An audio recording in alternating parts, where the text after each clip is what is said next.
அது ஒரு புகைவண்டி நிலையம். அங்கே ஒருத்தர் காலார நடந்து வந்துக்கிட்டு இருந்தார். அவர் தன்னுடைய வீட்டில் உட்காந்து ரொம்ப நேரம் எழுதுவார். எழுதுகிற நேரம் போக மற்ற நேரங்களில் தம்முடைய சொந்த வயல்களில் வேலை பார்ப்பார். அது முடிஞ்சதும் என்ன பண்ணுவார்னா, பக்கத்தில் இருக்கிற புகைவண்டி நிலையத்துக்கு போவார். அங்கே கொஞ்சம் நேரம் அப்படியே காலார நடந்து வருவார். இது அவருடைய அன்றாட வழக்கம். அன்னைக்கு அது மாதிரி தான் அவர் நடந்து வந்துக்கிட்டு இருக்கிறார். அந்த சமயத்தில் அங்கே நடைமேடையில் ஒரு அம்மையார் நின்றுட்டு இருக்கிறாங்க. இவரை கண்டதும் கையை தட்டி கூப்பிட்டாங்க. இங்கே கொஞ்சம் வர முடியுமா அப்படின்னாங்க. இவர் போனார். என்னங்கன்னு விசாரித்தார். அந்த அம்மையார் விவரம் சொன்னார். ஐயா, நானும் என்னுடைய வீட்டுக்காரரும் இங்கே வந்தோம். அதுவும் நிற்கிதே, அந்த ரயிலில் ஏறி ஊருக்கு போகணும். என்னுடைய வீட்டுக்காரர் அதுவும் அந்த உணவு விடுதிக்கு போயிருக்கார், இன்னும் வரல. அவர் வர்றதுக்குள்ளே ரயில் புறப்பட்டுரும் போல இருக்கு. நீங்கள் ஓடி போய் அவரை அழைச்சிக்கிட்டு வர முடியுமா அப்படின்னு கேட்டாங்க. சரின்னார் இவர்.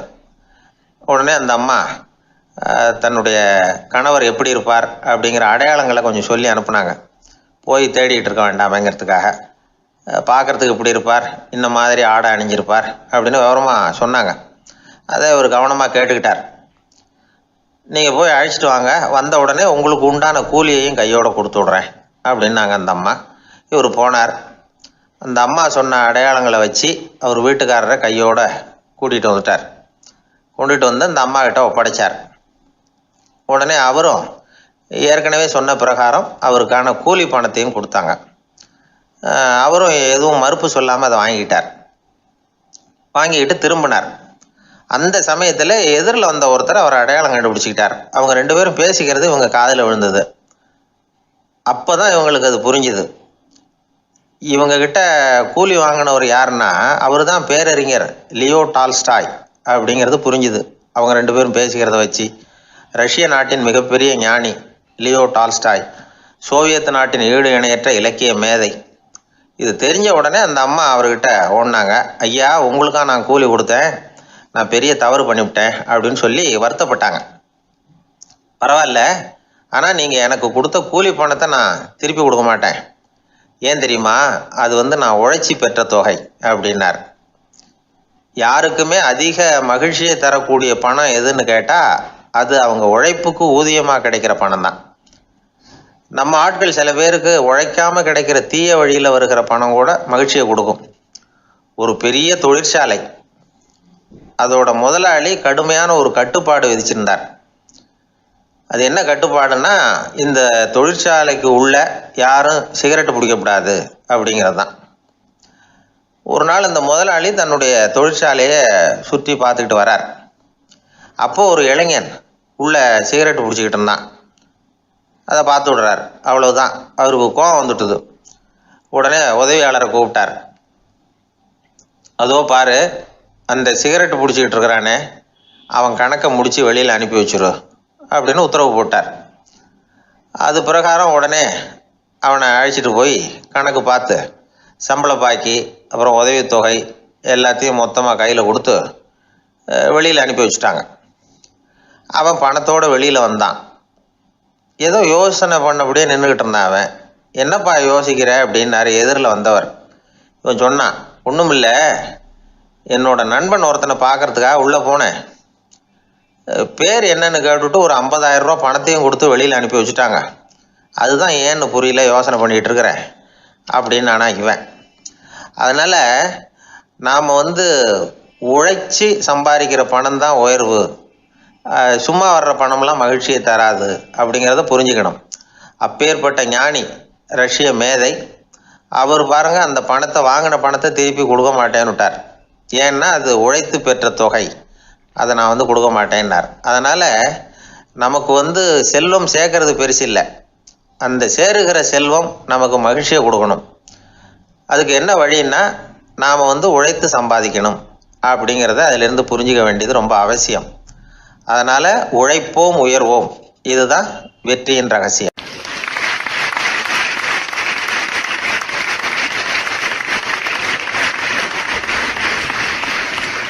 அந்த காலத்துல எல்லாம் படிக்கிறதுங்கிறது எப்படி தெரியுமா, குருகுல வாசம் செஞ்சு படிக்கணும். ஆசிரியருங்கிறவர் ஆசிரமத்தில் இருப்பார். அங்கே போய் அவருக்கு தொண்டுகள் செய்யணும், துணிகள்லாம் துவைச்சி போடணும், தூங்கும்போது காலை பிடிச்சி விடணும். புழுக்கமாக இருந்தால் விசிறி மட்டை எடுத்து விசிறணும். அப்படியே அப்பப்போ அவர் சொல்லிக் கொடுக்குற பாடத்தையும் கற்றுக்கணும். அவர் சொல்லிக் கொடுக்குற பாடங்களை ஓலைச்சுவடிகளில் எழுதிக்கணும். இதுதான் குருகுல வாசம்ங்கிறது. இப்போ மாதிரிலாம் கிடையாது. ஆக குருகுல வாசம்ங்கிறது மனசையும் பண்படுத்தும், அறிவையும் பண்படுத்தும். அப்படி ஒரு பயிற்சி அது. அந்த காலத்தில் பஞ்சபாண்டவர்கள் ஒரு குருகுலத்தில் படிக்க போனாங்களாம். ஏற்கனவே அங்கே ஒரு 15 பேர் இருந்திருக்கிறாங்க. இவங்களையும் சேர்த்து மொத்தம் 20 பேர். எல்லாரும் ரொம்ப ஆர்வத்தோடு அங்கே தங்கி படிச்சுக்கிட்டு இருக்கிறாங்க. 2 வருஷம் ஓடி போச்சு. எல்லாரும் ஊருக்கு திரும்ப வேண்டிய நேரம். ஆசிரியர் ஒவ்வொருத்தராக கூப்பிட்டார். இது வரைக்கும் என்ன கற்றுக்கிட்ட அப்படின்னு கேட்டார். அவங்க தாங்கள் எழுதி வச்சுருந்ததை சொன்னாங்க, கற்றுக்கிட்டதை சொன்னாங்க. அங்கே படிக்க வந்தவங்க எல்லாருமே புத்திசாலிகள். அது மட்டும் இல்லை, பல பேர் அரச குடும்பத்தை சேர்ந்தவங்க, இளவரசர்களாக வேற இருக்கிறவங்க. அதனால் அவங்கக்கிட்ட அபாரமான கல்வி அறிவை எதிர்பார்த்தார். ஒருத்தன் வந்தான், தான் எழுதி வச்சிருந்த சரித்திர பாடம் பூராவையும் படித்து காட்டினான். இன்னொருத்தன் வந்தான், தான் எழுதி வச்சிருந்த பூகோள பாடம் பூராவையும் படித்து காட்டினான். இப்படி ஒவ்வொருத்தராக வந்து அவங்க படித்தது என்னங்கிறத படித்து காட்டிவிட்டு போனாங்க. கடைசியாக தர்மர் வந்தார். பேசாமல் நிற்கிறார். தன் கையில் இருந்த ஓலைச்சுவடி கேட்டால் அவர் பிரிக்கவே இல்லை. ஆசிரியர் இவர்கிட்ட தான் அதிகமாக எதிர்பார்த்தார்.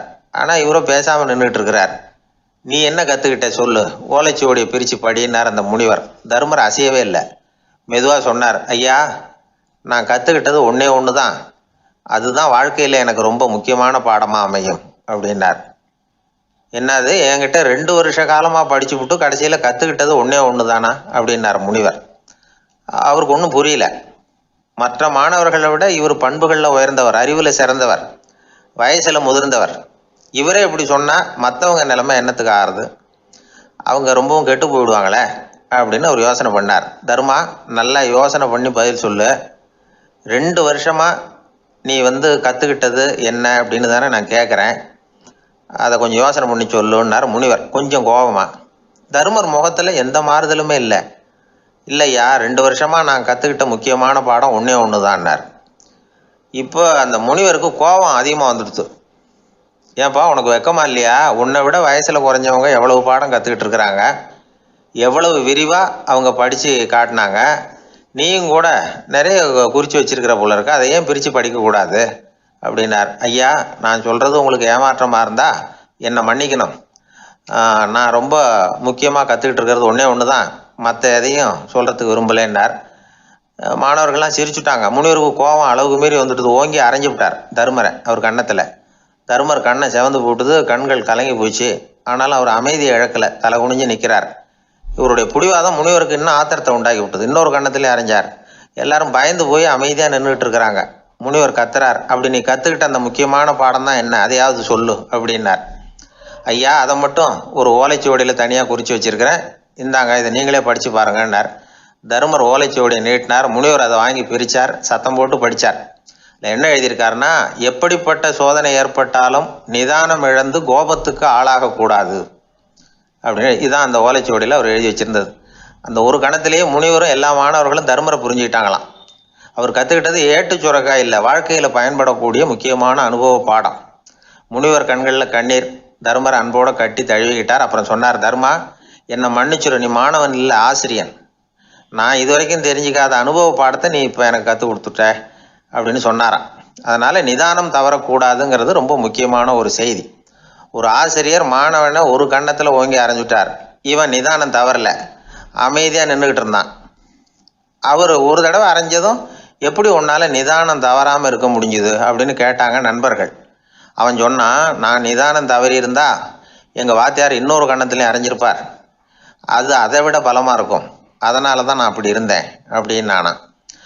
ஆக நாம் தெரிந்து கொள்ள வேண்டியது, வாழ்க்கையில் நிதானம் தவறாமல் இருக்க வேண்டும். அதுதான் வெற்றியின் ரகசியம்.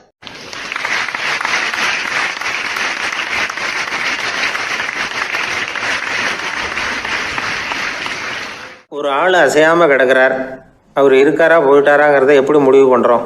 அவர் மூக்குக்கு முன்னாடி புறங்கையை வச்சு பார்க்குறோம், மூச்சு வருதா இல்லையா அப்படிங்கிறத கண்டுபிடிக்கிறதுக்காக. மூச்சுங்கிறது அவ்வளவு முக்கியமான ஒரு விஷயம். சுவாசம் இல்லைன்னா எதுவுமே இல்லை. நம்ம பூமி இருக்கே அது கூட சுவாசிக்குதுங்கிறத சோவியத் விஞ்ஞானிகள் கண்டுபிடிச்சிருக்கிறாங்க. பூமிக்கு மேலே இருக்கிற மண் அடுக்கில் காற்றில் உள்ள ஆக்சிஜன் ஆக்சிகரணம் அடையுது அப்படின்னு தான் இதுவரைக்கும் எல்லாரும் நம்பிக்கிட்டு இருந்தாங்க. ஆனால் இப்போ என்ன கண்டுபிடிச்சிருக்கிறாங்கன்னா, அந்த ஆக்சிஜன் பூமிக்குள்ளே 1 கிலோமீட்டர் ஆழம் வரைக்கும் ஊடுருவி போகுதான். பூமிக்குள்ளே 2 பக்கமும் பல கிலோமீட்டர் வரைக்கும் பரவுதான். பூமிக்குள்ளே இருக்கிற நீர்நிலை அடுக்குகள் தான் நுரையீரல் செய்கிற வேலையை செய்யுதான். நம்ம உடம்புல நுரையீரல் இல்லைன்னா ஒன்றும் நடக்காது. ஒரு மரத்தை தலைகீழாக தொங்க போட்டால் எப்படி இருக்கும் அப்படி யோசிச்சு பாருங்கள். அப்படி தான் இதுவும் நுரையீரலும் அப்படி தான் இருக்கும். வலது பக்கம் ஒன்று, இடது பக்கம் ஒன்று. வலது பக்கம் நுரையீரல் கொஞ்சம் பெருசாக இருக்கும். நுட்பமான நரம்பு குழாய்கள் அதில் இருக்கும். கோடிக்கணக்கான நுண்ணிய குழாய்களை வச்சுக்கிட்டு தான் அது வேலை செய்யுது. 25 கோடி குழாய்கள் இருக்கும். அதை அப்படியே முழுசாக பிரித்து பரப்புனா ஒரு டென்னிஸ் கோர்ட்டில் பாதி பரப்பளவு இருக்குமா. நுரையீரல் நிறம் கருஞ்சிவப்பு தான். புகை அதிகமாக உள்ளே போச்சுன்னா அது கருப்பாயிடுது. காற்றுல உள்ள பிராணவாயுவை இது இழுத்து எடுத்துக்கிட்டு ரத்தத்தை சுத்தப்படுத்துகிற முக்கியமான வேலையை இது செய்யுது. அசுத்த காற்றை வெளியில் அனுப்பி வச்சுருது.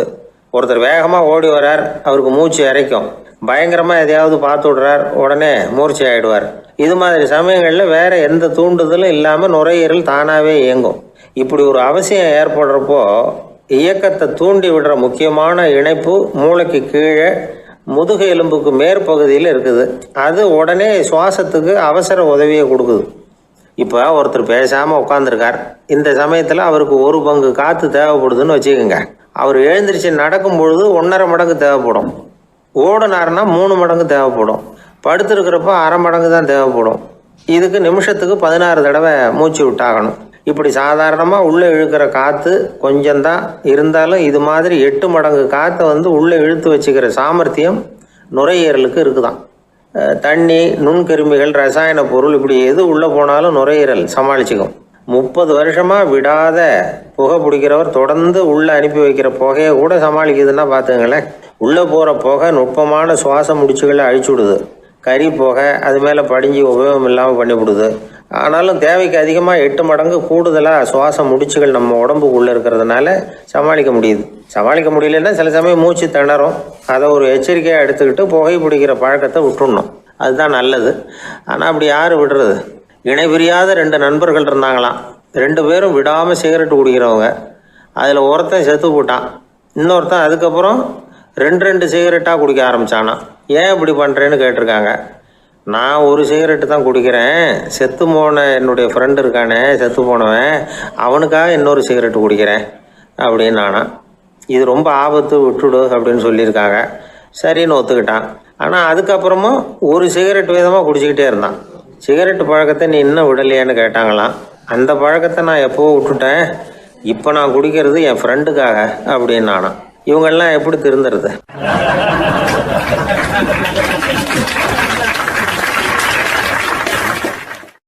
அந்த ஆளை கண்டா ஏன் இப்படி முகத்தை திருப்பிக்கிட்டு வர்றீங்க அப்படின்னு கேட்டார் ஒருத்தர் நண்பர்கிட்ட. எலெக்ஷனில் அவன் எதிர்த்து நின்னவன் சார், என்ன அவங்ககிட்ட நமக்கு என்ன பேச்சுவார்த்தை அப்படின்னாரான் ரொம்ப கோபமாக இவர். சரி, அந்த ஆள் யாருன்னு கேட்டேன்.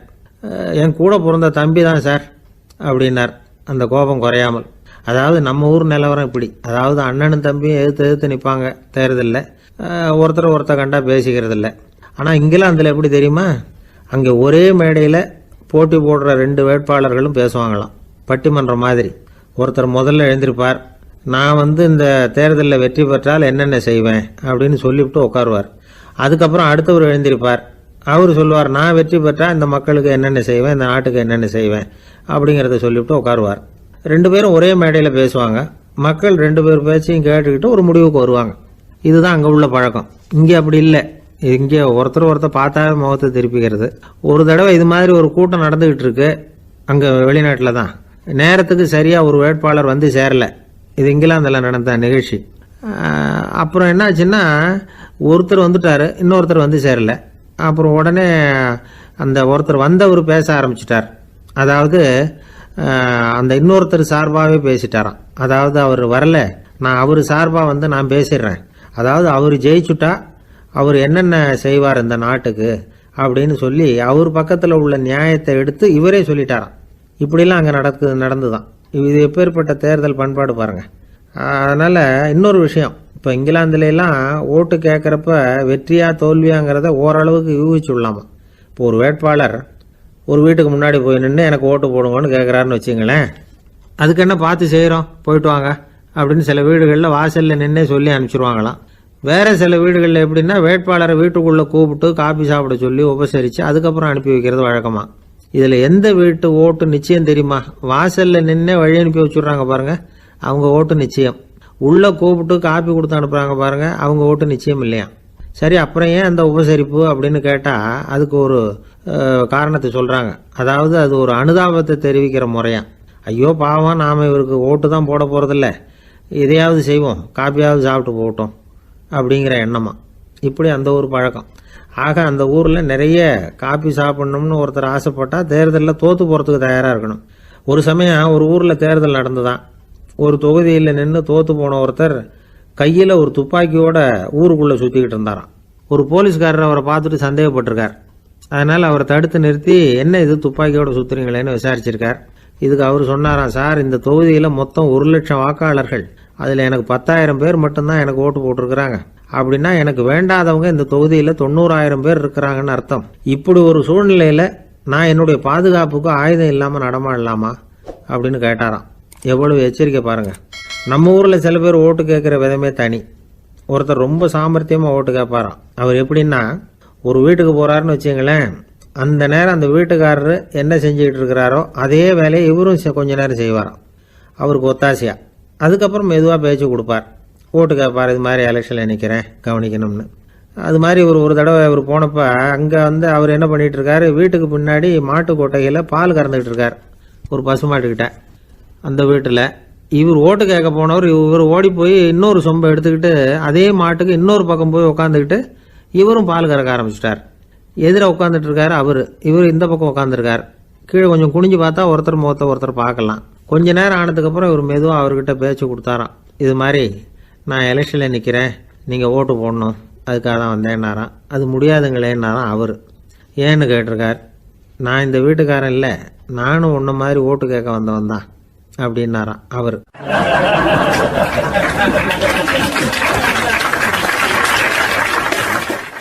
வாய் விட்டு சிரிச்சா நோய் விட்டு போகும் அப்படின்னு சொல்றது உண்டு.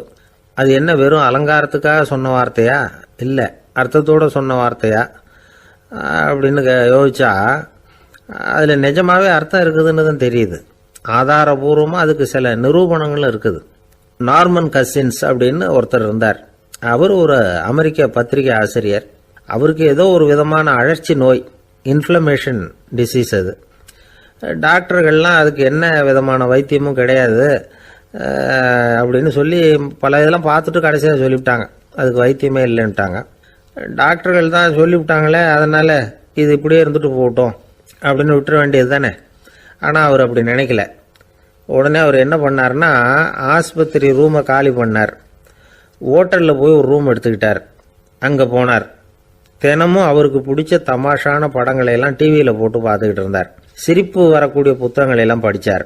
கொஞ்ச நாள் ஆச்சு, அவருக்கு இருந்த தொந்தரவு குணமாக ஆரம்பிச்சிட்டுது. இதை கேள்விப்பட்ட உடனே பழைய டாக்டர்கள்லாம் ஓடி வந்தாங்க. ஓடி வந்து பார்க்குறாங்க, அவர் உடம்பை சோதனை பண்ணி பார்க்குறாங்க. பார்த்தா அவர் உடம்பு குணமாகறதுக்கு உதவியாக இருந்தது சிரிப்பு தான் அப்படிங்கிறத விஞ்ஞானபூர்வமாக அவங்க ஒத்துக்கிட்டாங்களாம். இருந்தாலும் சிரிப்பு எந்த முறையில் எந்த விதத்தில் உதவி பண்ணுது அப்படிங்கிறத இன்னமும் சரியாக புரிஞ்சிக்க முடியல. ஆனாலும் ஒரு சில விஷயங்கள் மட்டும் புரியுது. அது என்னன்னா, சிரிப்பு சுவாசத்தை மேம்படுத்துது, ரத்த அழுத்தத்தை குறைக்குது, உடம்பு குணமாகறதுக்கே உரிய சில ஹார்மோன்கள் அதிகமாக உருவாகி வர்றதுக்கு வழி செய்யுது. இந்த அளவுக்கு தான் சிரிப்போட செயல்பாட்டை நாம் புரிஞ்சிக்க முடியுது. இருந்தாலும் இதை பற்றி கண்டுபிடிக்க வேண்டியது இன்னமும் ஏராளமாக இருக்குது. அதையெல்லாம் விவரமாக கண்டுபிடிக்கிற வரைக்கும் நாம் காத்துக்கிட்டு இருக்க வேண்டியதில்லை. இப்போவே தாராளமாக சிரிக்கலாம். அதில் என்னத்துக்கு சிக்கணும், காசா பணமா? சிரிப்புன்னா ஹாஹான்னு சத்தம் போட்டு சிரிச்சாதான் உடம்புக்கு நல்லதுன்னு இல்லை. லேசான புன்னகை கூட உடம்புக்கு நல்லது செய்யுமா. லேசாக புன்னகை பூத்தா அந்த சமயத்தில் நாம் எப்படி ஆகுது, நம்ம உடம்பு பூரா அமைதி அடையுதான். இதையும் ஆதாரபூர்வமாக கண்டுபிடிச்சி தான் சொல்கிறாங்க. எப்போவாவது மனசு சங்கடமாக இருக்கிறப்போ கொஞ்சம் முயற்சி பண்ணி முகத்தில் புன்னகையை கொண்டுகிட்டு வந்து பாருங்கள். அதோட சுகம் உங்களுக்கு அனுபவித்து பார்த்தா தான் தெரியும். கண்ணும் உதடும் மலரும் பொழுது இருக்கிற ஆனந்தமே ஆனந்தம் அப்படிங்கிறாங்க அனுபவித்து பார்த்தவங்க. வாழ்க்கையில் நாம் தமாஷா இருக்கணும்னா அதுக்கு சில வழிகளையும் அவங்க சொல்லி வச்சிருக்கிறாங்க. முதல்ல நீங்கள் உற்சாகமாக இருக்கிறவங்க கூடவே அதிகமாக பழகணும், அவங்க கூடவே அதிக நேரம் இருக்கிறது மாதிரி பார்த்துக்கணும். அழுது வடிகிறவங்ககிட்டயே இருக்கக்கூடாது, அவங்கள அவாய்டு பண்ணுங்க, அவங்கள விட்டு விலகி வந்துடுங்க. உங்கள் முன்னாடி இருக்கிறவர் எப்பவும் மூஞ்சியை தொங்க போட்டுக்கிட்டே இருக்கிறவராக இருந்தால் கொஞ்ச நாளில் உங்கள் முகமும் அப்படியே ஆகிடுமா, ஜாக்கிரதையாக இருக்கணுமா. ரெண்டாவது, எடுத்ததுக்கெல்லாம் சீரியஸ் ஆகிடக்கூடாது, எதையும் நிதானமாக யோசிக்கணும். அடுத்தவங்க நம்மளை மதிக்கணுங்கிறதுக்காக நாம் பகட்டாக நடந்துக்கிறதுக்கு ஆசைப்படக்கூடாது. உங்களுக்கு பிடிச்ச தமாஷான வீடியோ படங்கள், புத்தகங்கள் இதையெல்லாம் லிஸ்ட்டு போட்டுக்கிட்டு முடிஞ்ச அளவுக்கு வாங்கி சேர்த்து வீட்டுக்குள்ளேயே ஒரு லைப்ரரி உண்டாக்கிக்கலாம். ஒரு பெரிய பிஸ்னஸ்மேன், ரொம்ப வெற்றிகரமாக பிஸ்னஸ் பண்ணுறவராம். அவர் எப்படின்னா அடிக்கடி ரயிலில் பிரயாணம் பண்ணுறப்போ நியூஸ் பேப்பரை வச்சுக்கிட்டு ரொம்ப சுவாரஸ்யமாக படிச்சுக்கிட்டே போகிறான். நியூஸ் பேப்பரில் அப்படி என்ன சுவாரஸ்யமான விஷயம் அப்படின்னு எட்டி பார்த்தா அதுக்குள்ளே ஒரு காமிக் புஸ்தகத்தை வச்சுக்கிட்டு படிச்சுக்கிட்டு இருப்பாராம். என்னங்க அப்படின்னு கேட்டால், என் மனசு லேசாக இருக்கிறதுக்கு இது ரொம்ப உதவியாக இருக்குது அப்படின்பாரான். அது ஒரு பக்கம் இருக்கட்டும். சிரிப்புன்னா எல்லா விதமான தமாஷும் உடம்புக்கு நல்லதுன்னு நினச்சிடக்கூடாதான். ஜேம்ஸ் கரோல் அப்படிங்கிற அமெரிக்க உளவியல் நிபுணர் என்ன சொல்கிறார் தெரியுமா? அடுத்தவங்களை குறை சொல்கிறது, கேலி பண்ணுறது, நையாண்டி பண்ணுறது, இது மாதிரியான நகைச்சுவையெல்லாம் நல்லது செய்கிறது இல்லைங்கிறார் அவர். அடுத்தவங்களை தொந்தரவு பண்ணாத ஜோக்குகள் தான் எப்பவும் நல்லது. யாராவது ஜோக்கு சொன்னால் தாராளமாக சிரிக்கணும். ஒருத்தர் வந்தார், இன்னொருத்தரை கூட அழைச்சிக்கிட்டு என்கிட்ட காட்டினார். அவர் தன்னுடைய முகத்தை ரொம்ப சீரியஸாக வச்சுக்கிட்டு இருந்தார். என்னங்க விஷயம் அப்படின்னு விசாரித்தோம். வந்தவர் எங்களை பார்த்து சொன்னார், சார், இவர் கூட ஒரு பெரிய ப்ராப்ளம்னார். என்னன்னு, ஏதாவது ஒரு ஜோக்கு சொன்னால் உடனே சத்தம் போட்டு சிரிக்க ஆரம்பிச்சுடுறார் சார் அப்படின்னார். ஜோக்கை கேட்டுவிட்டு சிரிக்க ஆரம்பித்தா அது ப்ராப்ளம் இல்லையே அப்படின்னு சொன்னோம். சிரிக்க ஆரம்பிக்கிறது ப்ராப்ளம் இல்லை சார், ஆனால் அப்படி ஆரம்பிக்கிற சிரிப்பை அதுக்கப்புறம் நிறுத்தவே மாட்டேங்கிறார். நாள் கணக்கில் அது பாட்டுக்கு போயிட்டு இருக்கு, அதுதான் ப்ராப்ளம் அப்படின்னார் அவர்.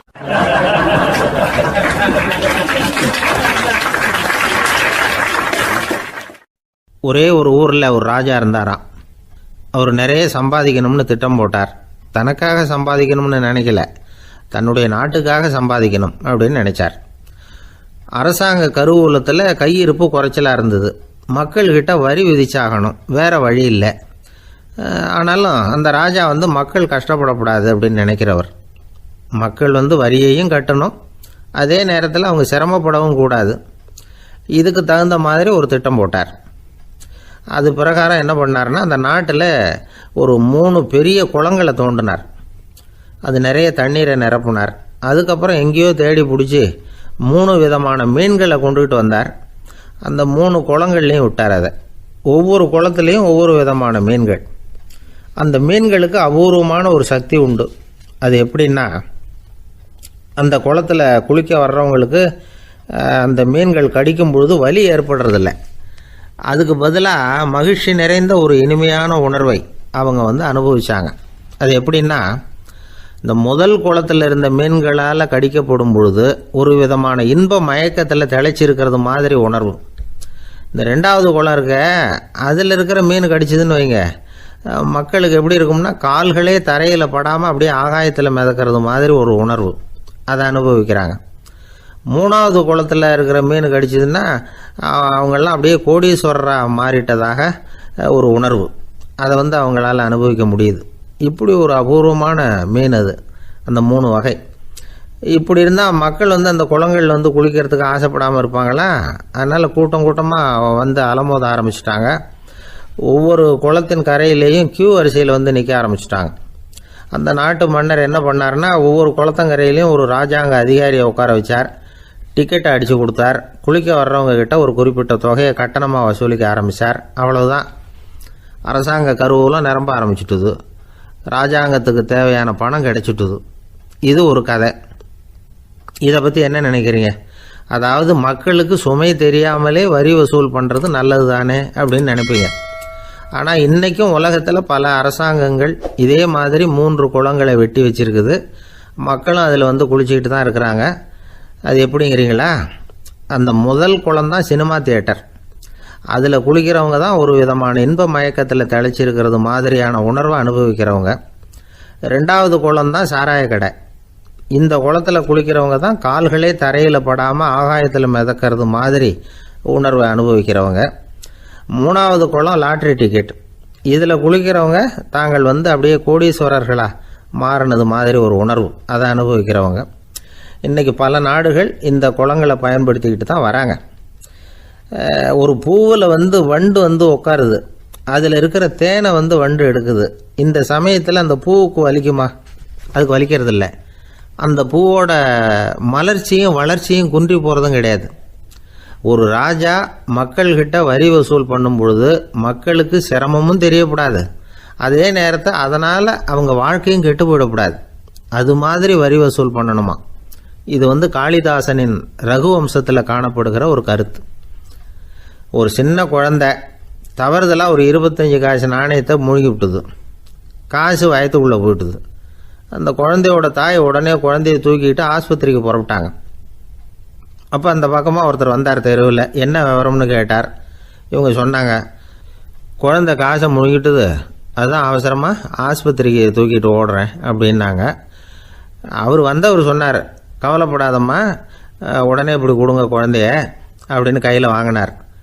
ஒரு கையில் அந்த குழந்தையோட கால் 2ஐயும் பிடிச்சி தலைகீழாக தூக்கி பிடிச்சார். இன்னொரு கையால் அந்த குழந்தையோட வயத்தில் குறிப்பாக ஒரு இடத்துல அப்படியே தேடி அந்த சுட்டு விரலால் ஒரு இடத்துல பொட்டுன்னு தட்டினார். உடனே காசு அந்த குழந்தையோட வாய் வழியாக வெளியில் விழுந்துட்டுது. காசை எடுத்துக்கிட்டு இருந்தாங்கம்மா உங்கள் குழந்தை அப்படின்னார். ரொம்ப நன்றிங்க, நிச்சயமாக நீங்கள் ஒரு டாக்டராக தான் இருக்கணும், என்னுடைய யூகம் சரிதானே அப்படின்னாங்களாம் அந்த அம்மா. அதுக்கு அவர், இல்லைங்க, நான் ஒரு இன்கம் டேக்ஸ் ஆஃபீஸர், வருமான வரி அதிகாரி அப்படின்னு சொல்லிவிட்டு போனாராம்.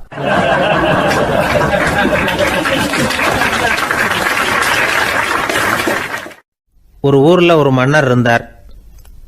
அவர் பக்கத்து தேசத்து மேலே படையெடுக்கணும்னு நினச்சிக்கிட்டு இருந்தார்.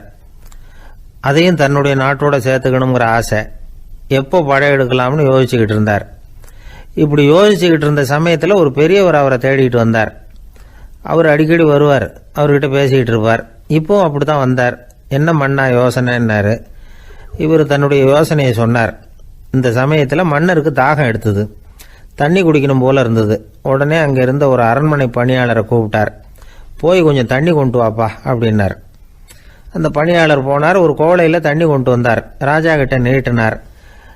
ராஜா அதை வாங்கி குடிக்கிறதுக்காக வாய்கிட்ட கொண்டுட்டு போனார். அந்த நேரம் பார்த்து, மன்னா கொஞ்சம் பொறுங்கன்னார் இந்த பெரியவர். ஆவலோட குடிக்க போன மன்னர் அப்படியே நிறுத்திக்கிட்டு பெரியவரை பார்த்தார்.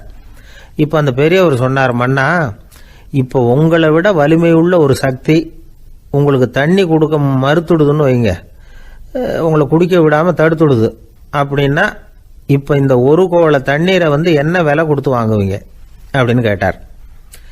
இப்போ எனக்கு இருக்கிற தாகத்துக்கு என்னுடைய அரசாங்கத்தில் பாதியையாவது கொடுத்து இந்த தண்ணியை வாங்கிறதுக்கு தயங்க மாட்டேன்னார் அவர்.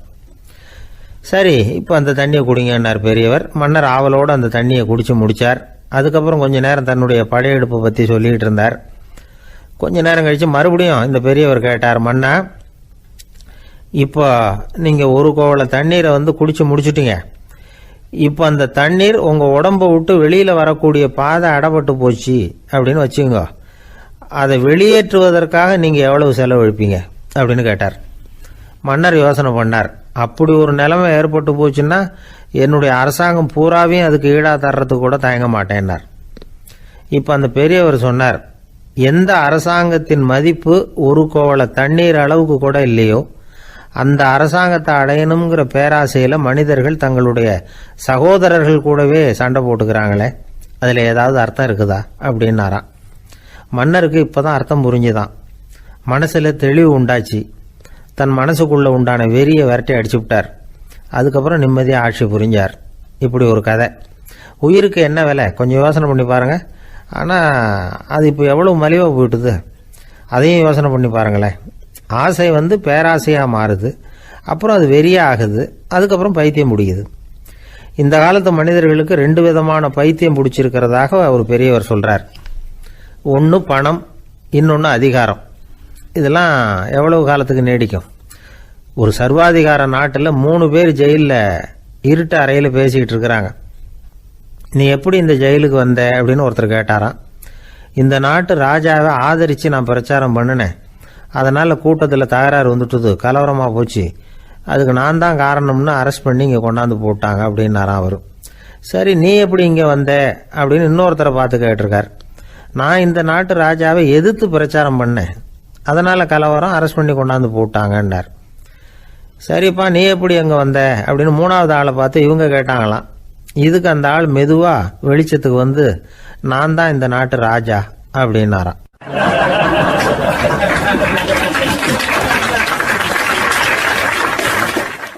ஒரு ஆள் இருந்தார்.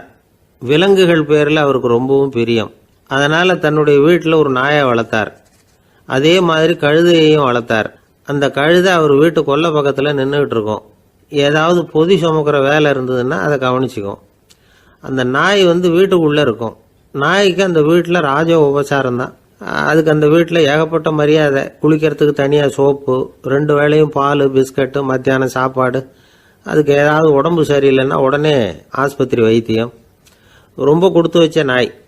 அந்த வீட்டு தலைவர் வெளியில் அப்படியே நடைப்பயிற்சி போனால் கூடவே இதுவும் போகும். அவர் மட்டும் தனியாக எங்கேயாவது வெளியில் போயிட்டு வந்தால் வீட்டுக்கு வந்த உடனே அந்த நாய் அவர்கிட்ட ஓடி வரும். அப்படியே எழும்பி முன்னங்கால் 2ஐயும் அவர் தோள் மேலே போட்டுக்கும். அவர் சிரிச்சுக்கிட்டே அது தலையில் செல்லமாக தட்டுவார். அவர் ஈசி சேரில் சாஞ்சிக்கிட்டு டிவி பார்ப்பார், பேப்பர் படிப்பார். அப்போலாம் அந்த நாய் அவருடைய காலடியில் படுத்துக்கும். அப்போ கூட அவர் தலையை செல்லமாக தடவி கொடுப்பார். அந்த நாய் படுக்கிறதுக்குன்னே ஒரு மெத்தை, சில சமயம் அது அங்கே இருக்கிற மேஜை நாற்காலி மேலே கூட ஏறி விளையாடும், சோபாவில் ஏறி உட்காந்துக்கும். இவ்வளவு செல்வாக்காக வளர்ந்தது அந்த நாய். இதையெல்லாம் அந்த கழுதை பார்த்துக்கிட்டே இருக்குது கொல்லை பக்கத்தில் இருந்து. பார்த்துட்டு அது யோசிக்க ஆரம்பிச்சுதான், என்ன இது, இந்த வீட்டில் நாம தான் கழுதையாக உழைக்கிறோம், பொதி சுமக்கிறோம், நமக்கு ஒரு நல்ல சாப்பாடு கிடையாது, படுக்கை கிடையாது, ஒரு நாளாவது நம்ம தலையையோ முதுகையோ தடவி கொடுத்தது கிடையாது. ஆனால் அந்த நாய் இந்த வீட்டுக்காக ஒரு துரும்ப கூட அசைச்சது இல்லை. அதை போய் இந்த வீட்டில் உள்ளவங்க இப்படி தலையில் வச்சு தாங்குறாங்களே அப்படின்னு யோசிச்சுதான் அந்த கழுதை. ரொம்ப நேரம் யோசிச்சுவிட்டு அதுக்கப்புறம் ஒரு முடிவுக்கு வந்திருக்குது. சரி, இனிமேல் நாமளும் அந்த நாய் மாதிரியே நடந்து பார்ப்போம், அது மாதிரியே பிஹேவ் பண்ணுவோம், அப்போவாவது நமக்கும் அந்த மரியாதை கிடைக்குதா பார்க்கலாம் அப்படின்னு ஒரு திட்டம் போட்டுது மனசுக்குள்ள. உடனே அந்த திட்டத்தை செயல்படுத்தவும் ஆரம்பிச்சுது. அதாவது அந்த வீட்டில் அந்த நாய் என்னென்ன செய்யுதோ அதையெல்லாம் இதுவும் செய்ய ஆரம்பிச்சுட்டுது.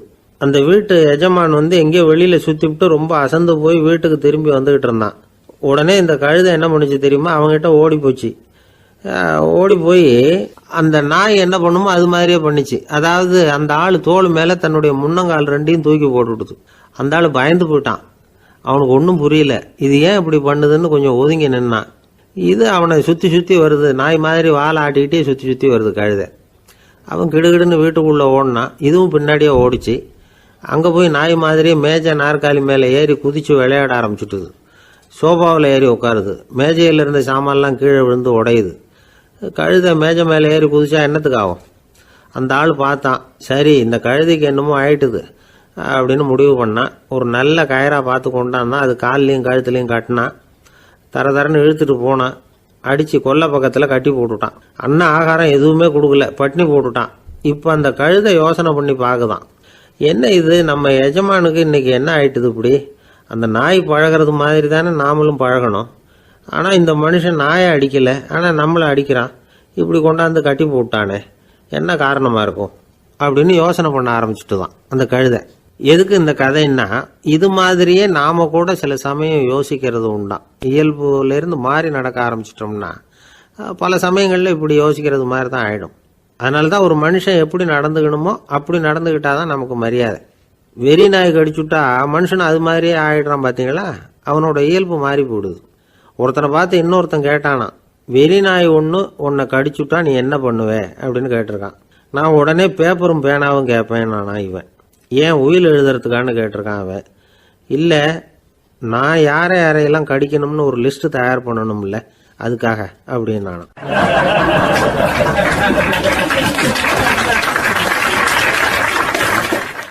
ஒரு நண்பர் ஆனந்தமாக சிகரெட் பிடிச்சிக்கிட்டு இருந்தார். இந்த பழக்கத்தை விட்டுவிடுங்களேன் அப்படின்னு சொல்லி பார்த்தோம். விட்டுடலாம்னு தான் பார்க்குறேன், ஆனால் முடியலையேன்னார். மனசு வச்சா எல்லாம் முடியும் அப்படின்னோம். அவர் கொஞ்ச நேரம் யோசனை பண்ணார். அப்புறம் சொன்னார், சரி சார், இதுதான் நான் பிடிக்கிற கடைசி சிகரெட் அப்படின்னு சொல்லி ரொம்ப அழுத்தமாக புகையை உள்ளுக்கு இழுத்தார். அதுக்கப்புறம் அந்த துண்டு சிகரெட்டை வீசி எறிஞ்சுட்டார். ஒருத்தர் இது மாதிரி தீர்மானம் பண்ணி தன்னுடைய கடைசி சிகரெட்டை தூக்கி எறிஞ்சுட்டார்னா அது ஒரு பெரிய விஷயம்தான். அதுக்கு பிறகு அவர் உடம்புல படிப்படியாக என்னென்ன மாற்றங்கள் நடக்கும் அப்படிங்கிறத பற்றி ஒரு விவர பட்டியலே வெளியிட்டிருக்கிறாங்க. அது என்ன விவரம் தெரியுமா? ஒருத்தர் புகைப்பிடிக்கிற பழக்கத்தை நிறுத்துறாருன்னு வச்சுங்க. அப்படி அவர் நிறுத்தின 20 நிமிடங்களுக்குள்ள உயர் ரத்த அழுத்தம், உடல் வெப்பம், நாடி துடிப்பு இதெல்லாம் சரியான நிலைமைக்கு வந்துடுதான். 8 மணி நேரத்துக்குள்ள இந்த ஸ்மோக்கர்ஸ் பிரீத் அப்படிங்கிற தன்மை மறைஞ்சிருதான். ரத்தத்தில் உள்ள கார்பன் மோனாக்சைடு அளவு குறையுதான், ஆக்சிஜன் அளவு கூடுதான், சரியான அளவுக்கு வந்துடுதான். ஒருத்தர் கடைசி சிகரெட்டை தூக்கி எறிஞ்சுட்டார்னா 24 மணி நேரத்துக்குள்ள மாரடைப்பு ஏற்படுறதுக்கான வாய்ப்பு குறைஞ்சுடுதான். 48 மணி நேரத்துக்குள்ள உணர்வு நரம்புகளின் முனைப்பகுதிகள் மறுபடியும் ஒன்று சேர்ந்துருதான். அதனால நாக்கு சுவை உணர்வு, மூக்கின் முகரும் சக்தி இதெல்லாம் மேம்படுதான், நல்ல நிலைமைக்கு வந்துடுதான். சிகரெட்டை நிறுத்தின 3 நாளுக்குள்ள மூச்சு விடுறது சுலபமாயிடுதான். இப்படி அவங்க பட்டியல் நிறைய சொல்றாங்க. 2 அல்லது 3 மாசத்துக்குள்ள என்ன ஆகும் தெரியுமா? ரத்த ஓட்டம் மேம்படுது, நடக்கிறது சுலபமாயிடுது. நுரையீரல் கொள்ளளவு 30% அதிகரிக்குது. 1லிருந்து 9 மாசத்துக்குள்ள சுவாச குறைபாடுகள் நீங்குது. நுரையீரலில் இருக்கக்கூடிய இந்த அசுத்தம் வடிகட்டும் திசுக்கள் சரியா வேலை செய்ய ஆரம்பிச்சிருது. 1 வருஷத்துக்குள்ள இந்த இதய அழுத்த நோய்க்கான வாய்ப்பு பாதியா குறைஞ்சிருது. இந்த சிகரெட்டை நிறுத்தின 5 வருஷத்துக்குள்ள ஒரு நாளைக்கு 1 பாக்கெட் சிகரெட் பிடிக்கிறவர்களில் நுரையீரல் புற்றுநோயினால சாகிறவர்கள் எண்ணிக்கை பாதியா குறைஞ்சிருது. புற்றுநோய் செல்கள் சீரமைக்கப்படுது. ஆக ஒருத்தர் புகைக்கிறத விட்டுணும்னு தீர்மானம் பண்ணி தன் கையில் இருக்கிற சிகரெட்டை இதுதான் கடைசின்னு சொல்லி தூக்கி எறிஞ்சுட்டா அதுக்கப்புறம் படிப்படியா இவ்வளவு நன்மைகளும் மாற்றங்களும் ஏற்படுறதாக இந்த அமெரிக்கன் கேன்சர் சொசைட்டி தெரிவிச்சிருக்குது. அதனால புகைப்பழக்கம் உள்ளவங்க இதையெல்லாம் கொஞ்சம் யோசிச்சு பார்த்து அந்த பழக்கத்தை விட்டு விடுறது ரொம்ப நல்லது. ஆனால் அதையெல்லாம் நாம சொன்னா யாரு கேட்குறாங்க? என்னுடைய நண்பர் ஒருத்தர் புகைப்பழக்கம் உள்ளவர், அவர் என்கிட்ட சொன்னார், சார், சிகரெட் பிடிக்கிற பழக்கத்தை விட்டு விடுறது என்னை பொறுத்த வரைக்கும் ஒன்றும் பெரிய கஷ்டமான செயல் இல்லை, அது ரொம்ப சுலபம் அப்படின்னார். எப்படி சொல்றீங்கன்னு கேட்டேன். நான் ஏற்கனவே 20 தடவை அந்த பழக்கத்தை விட்டுருக்கேன் சார் அப்படின்னார் ரொம்ப பெருமையா.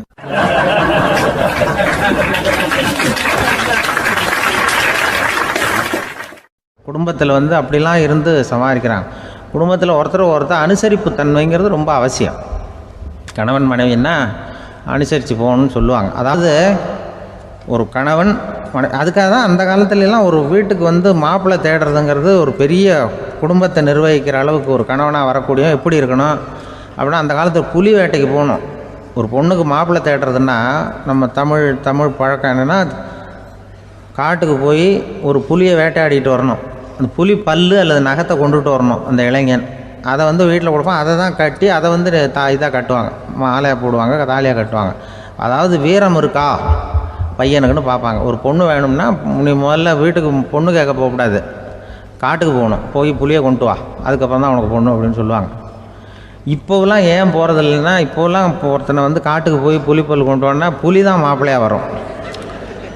அதனால தான் இப்போ போகிறதில்ல யாரும் காட்டுக்கு. அப்போ பெண்களும் ரொம்ப வீரமாக இருந்தாங்க. பெண்கள் மூலம் அந்த காலத்தில் எப்படின்னா, முறத்தாலேயே புலியை துரத்துவாங்களாம். நம்ம பழைய பாட்டிலெல்லாம் பார்த்துருப்பீங்க, முறத்தால் புலியை விரட்டினாங்கன்னு வரும் பழைய பாட்டு. அந்த அளவுக்கு பெண்களுக்கு வீரம். இப்போ கல்யாணம் ஆகி இந்த காலத்தில் ஒரு கணவனை விரட்டிட்டு வந்தாங்களாம் முறத்தை எடுத்துக்கிட்டு. ஒரு மனைவி அவன் பயந்துட்டு வெளில ஓடி வரான், பின்னாடி முறத்தை எடுத்துகிட்டு அந்த அம்மா ஓடி வருது. இவனை தனியாக பிடிச்சி கொண்டு போய், என்னப்பா இந்த மனைவிட்டு இப்படி பயந்து ஓடி வரியே, முறத்தால் துரத்துறா இப்படி வரியே அப்படின்னு தான் அவன் அப்படியே தடுமாறிக்கிட்டு, அதெல்லாம் ஒன்றும் இல்லை, அவன் என்னை புலியாக நினைக்கிறா அப்படின்னு ஒரு பெருமையாக சொல்லிட்டானான். அந்த காலத்தில் புலியை தான் முறத்தால் விரட்டினாங்க, இப்போ புருஷனை விரட்டுறாங்க அப்படின்னு சொல்லி. அப்படி அந்த காலத்தில் கணவனுக்கு ஒரு குடும்பத்தை நிர்வகிக்கிற திறமை இருக்கா, உடல் வலிமை தான் முக்கியம். இப்போ கூட மதுரை பக்கத்தில் ஐயாவுக்கு தெரியும், அந்த இளவட்டக்கல்லுன்னு ஒரு ஊருக்கு ஊர் எல்லையில் கிடக்கும். ஊர் எல்லையில் ஒரு பெரிய கல் கிடக்கும். அந்த ஊருக்கு பொண்ணு கேட்க போகிறவங்க அந்த கல்லை தலைக்கு மேலே தூக்கி காட்டணும், அப்படியே தூக்கி தலைக்கு மேலே வசதி கீழே போடணும். அந்த வலு இருந்தால் தான் நீங்கள் அந்த ஊருக்குள்ளேயே போகலாம், பொண்ணு கேட்குறதுக்கு போகலாம். இல்லைன்னா நீ திரும்பி போக வேண்டியதான். அந்த வலிமை இருக்கா மாப்பிள்ளைன்னு பார்க்குறாங்க. இளவட்டக்கல்லுன்னு பேர். அப்போ என்ன பண்ணாங்கன்னா, ஒரு 1000 வருஷத்துக்கு முன்னாடி அந்த கல்லை தலைக்கு மேலே தூக்கி கீழே போடுவாங்களாம். ஒரு 500 வருஷத்துக்கு முன்னாடி அப்படி கொஞ்சம் தூரம் இடுப்பு அளவுக்கு தூக்கி கீழே போட்டுக்கிட்டு இருந்துருக்குறாங்க. அதுக்கப்புறம் ஒரு 100 வருஷத்துக்கு முன்னாடியெல்லாம் அப்படி முழங்கால அளவுக்கு அப்படி தூக்கி போட்டால் போகிறோம்னு வச்சுருந்தாங்களாம். இப்போ நான் அந்த ஊருக்கு என் கூட பழனிசாமின்னு ஒருத்தர் இருக்கார். அவர் போய் உனக்கு எப்படிப்பா இந்த ஊரில் கல்யாணம் ஆச்சு அப்படின்னா, இப்போலாம் நாங்கள் தொட்டு கும்பிட்டா போகிறோம், அதை அசைக்கிறது கூட இல்லை. அப்படி ஆகிட்டுது. ஒரு குடும்பத்தை கணவனாக வரப்போகிறவனுக்கான தகுதி அந்த காலத்தில் அப்படி இருந்துதான். அப்படி கணவன் தேர்ந்தெடுக்கிறது, குடும்ப தலைவனை தேர்ந்தெடுக்கிறது ஒரு பெரிய காரியம். ஒரு பெரிய செல்வந்தர் போட்டி வச்சாராம். ஒரு நீச்சல் குளம், அதில் யார் வேணாலும் குதித்து அந்த பக்கம் போய் கரையேறலாம். அந்த நீச்சல் குளத்தில் விஷப்பாம்புலாம் கிடக்கு. யார் துணிஞ்சு அந்த விஷப்பாம்பு இருக்கிற குளத்தில் குதித்து அந்த பக்கம் போய் கரையேறானோ அவனுக்கு ஒரு 100 ஏக்கர் நிலம் கொடுப்பேன். அது வேண்டான்னா ஒரு 1000 ஆடு கொடுப்பேன். அதுவும் வேண்டான்னா என் பொண்ணை கொடுப்பேன் அப்படின்னு போட்டி வச்சார். அதான் மாப்பிள்ளையை தேர்ந்தெடுக்கிறதுக்கு அவர் ஒரு வழி, நீச்சல் குளத்தில் குதித்து கரையேறணும். இப்போ அந்த ஊரில் இருக்கிற இளைஞர்கள்லாம் பார்க்குறாங்க அந்த குளத்தில் குதிக்கணும்னு. ஆனால் குளத்தில் வெறும் விஷப்பாம்புலாம் கிடக்கு. இது என்ன பண்ணுறதுன்னு பார்த்தா யாருமே குதிக்கிறதுக்கு தைரியம் வரல.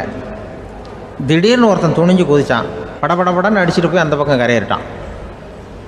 கரையேறின உடனே பரவாயில்லையே ஒரு ஆள் வந்துட்டான்னு சொல்லி அவனை அந்த இளைஞனை போய் பிடிச்சிட்டு வந்தாங்க. அந்த பெரியவர் கேட்டார், ஏப்பா இவ்வளவு பெரிய விஷப்பாம்பெல்லாம் கிடக்கிற நீச்சல் குளத்தில் நீ துணிஞ்சு குதித்து கரையேறி இருக்கிற, உனக்கு என்ன 1000 ஏக்கர் நிலம் கொடுத்துருவா, 100 ஏக்கர் நிலம் கொடுக்கவா சொல்கிறப்படி அப்படின்னா, வேண்டாம் சார்ன்றான். ஓஹோ அப்படின்னா ஒரு 1000 ஆடு வேணுமா உனக்கு அப்படின்னா, அதுவும் வேண்டாம் சார். ஓ அப்படின்னா என் பொண்ணு வேணுமா அப்படின்னா, அதுவும் வேண்டாம் சாருங்கிறான். அப்புறம் எதுக்குடா குதிச்சுன்ட்டு என்ன உனக்கு என்ன தான் வேணும் அப்படின்னு கேட்டிருக்கார்.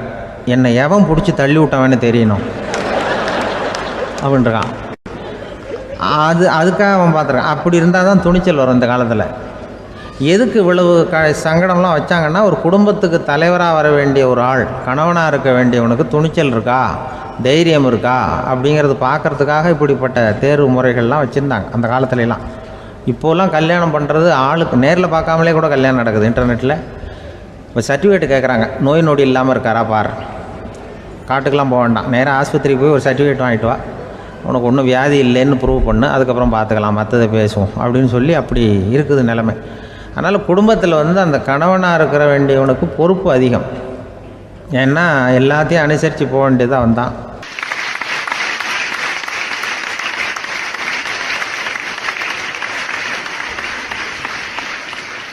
ஒரு குழந்தை பிறந்து தான் ஒரு வீட்டில், அந்த குழந்தைக்கு என்ன பேர் வைக்கிறதுங்கிறது ஒரு தகராறு. இந்த குழந்தைக்கு என்ன பேர் வைக்கிறதுங்கிறதுல தகராறு வந்துடுது. யார்? கணவனுக்கும் மனைவிக்கும். அவன் என்ன சொல்கிறான், எங்கள் அப்பா பேரை தான் வைக்கணுங்கிறான் அவன். இந்த அம்மா என்ன சொல்லுது, இல்லை எங்கள் அப்பா பேரை தான் வைக்கணும் அப்படிங்குது. இது காலையிலேருந்து சண்டை, தகராறு.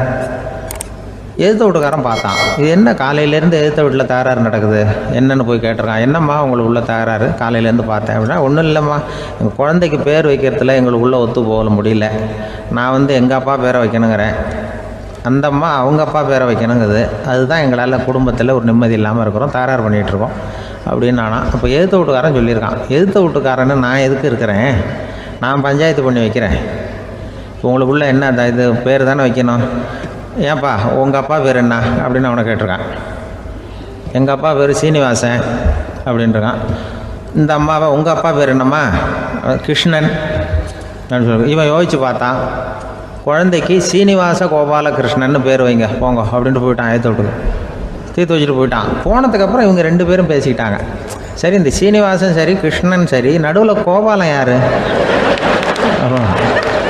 அப்படின்னு சொல்லி அவனை போய் இழுத்துட்டு வந்தான். எழுத்து வீட்டில் போய் அது யாரா, அது இங்கே வா, அது யாரா கோபாலன், அது எங்கள் அப்பா பேர், நீ அதை மட்டும் எதுக்கு விட்டு வைக்கிற, அதையும் சேர்த்து வச்சுட்டு போடான்னு. அதாவது குடும்பத்தில் ஒரு கணவனும் மனைவியும் ஒரு சின்ன விஷயத்தில் கூட ஒத்து போகலைன்னா இப்படி தான் ஏற்று வீட்டுக்காரன் பஞ்சாயத்துக்கு வருவான். கோபாலன்னு குறுக்க வருவான் ஒருத்தன். அப்படி அந்த அனுசரிப்புங்கிறது குடும்பத்தில் ரொம்ப அவசியம். கணவனும் மனைவி அது ஒன்றுக்கு மேலே இந்த கல்யாணம் பண்ணிக்கிறாங்க, அது ரொம்ப அவஸ்தை. ஒருவனுக்கு ஒருத்திங்கிறது நம்ம இதெல்லாம் சொல்கிறது. ஒன்றுக்கு மேற்பட்ட திருமணங்கள் சங்கடத்தில் தான் கொண்டு விடும். நிறைய சொல்லுவாங்க. உலகத்திலேயே ஒரு பெரிய இது என்ன தெரியுங்களா, இயற்கை நிர்ணயம் பண்ணுது. இப்போ வந்து நம்ம சில பேருக்கு எனக்கு பொம்பளை புள்ள வேண்டாம் ஆம்பளை புள்ள வேண்டான்னு சொல்லி இந்த ஸ்கேன் பண்ணி என்னென்னவோ பண்ணிகிட்டு இருக்கிறாங்கல்ல.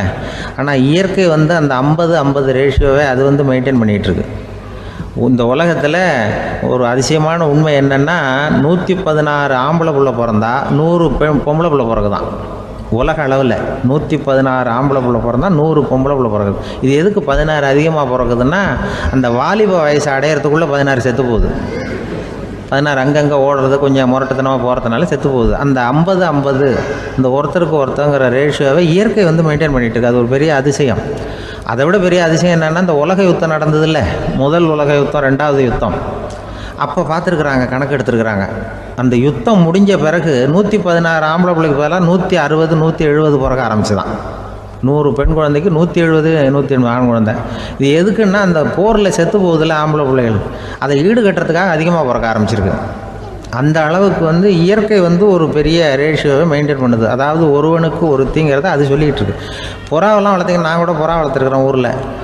புறா வளர்த்திங்கன்னா ஒரு தடவைக்கு 2 முட்டை தான் விடும் ஒரு வீட்டுக்கு. அந்த 2 முட்டையும் குஞ்சு பறிச்சுன்னா அதில் ஒன்று வந்து ஆணாக இருக்கும், ஒன்று பொண்ணாக இருக்கும்.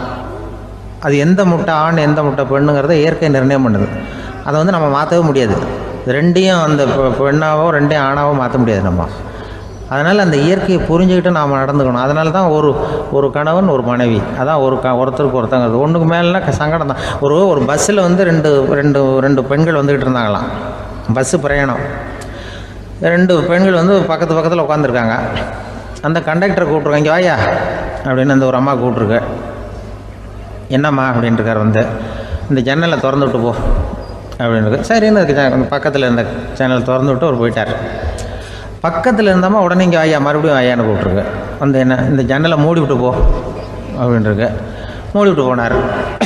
மறுபடியும் அந்த முன்னாடி கூப்பிட்டது வாமா வாயான்னு மறுபடியும் கண்டக்டரை கூப்பிட்டு, என்ன இந்த பார், இந்த ஜன்னலை வந்து நீ மூடி வச்சின்னா நான் மூச்சு திணறி செத்து போடுவேன்.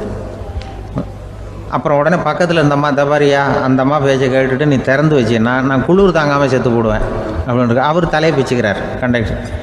என்னடா பெரிய ரொம்ப போச்சேன்னு, கொஞ்சம் தூரம் பிரயாணம், இதில் கூட அட்ஜஸ்ட் பண்ணி போகக்கூடாதா அப்படின்னு.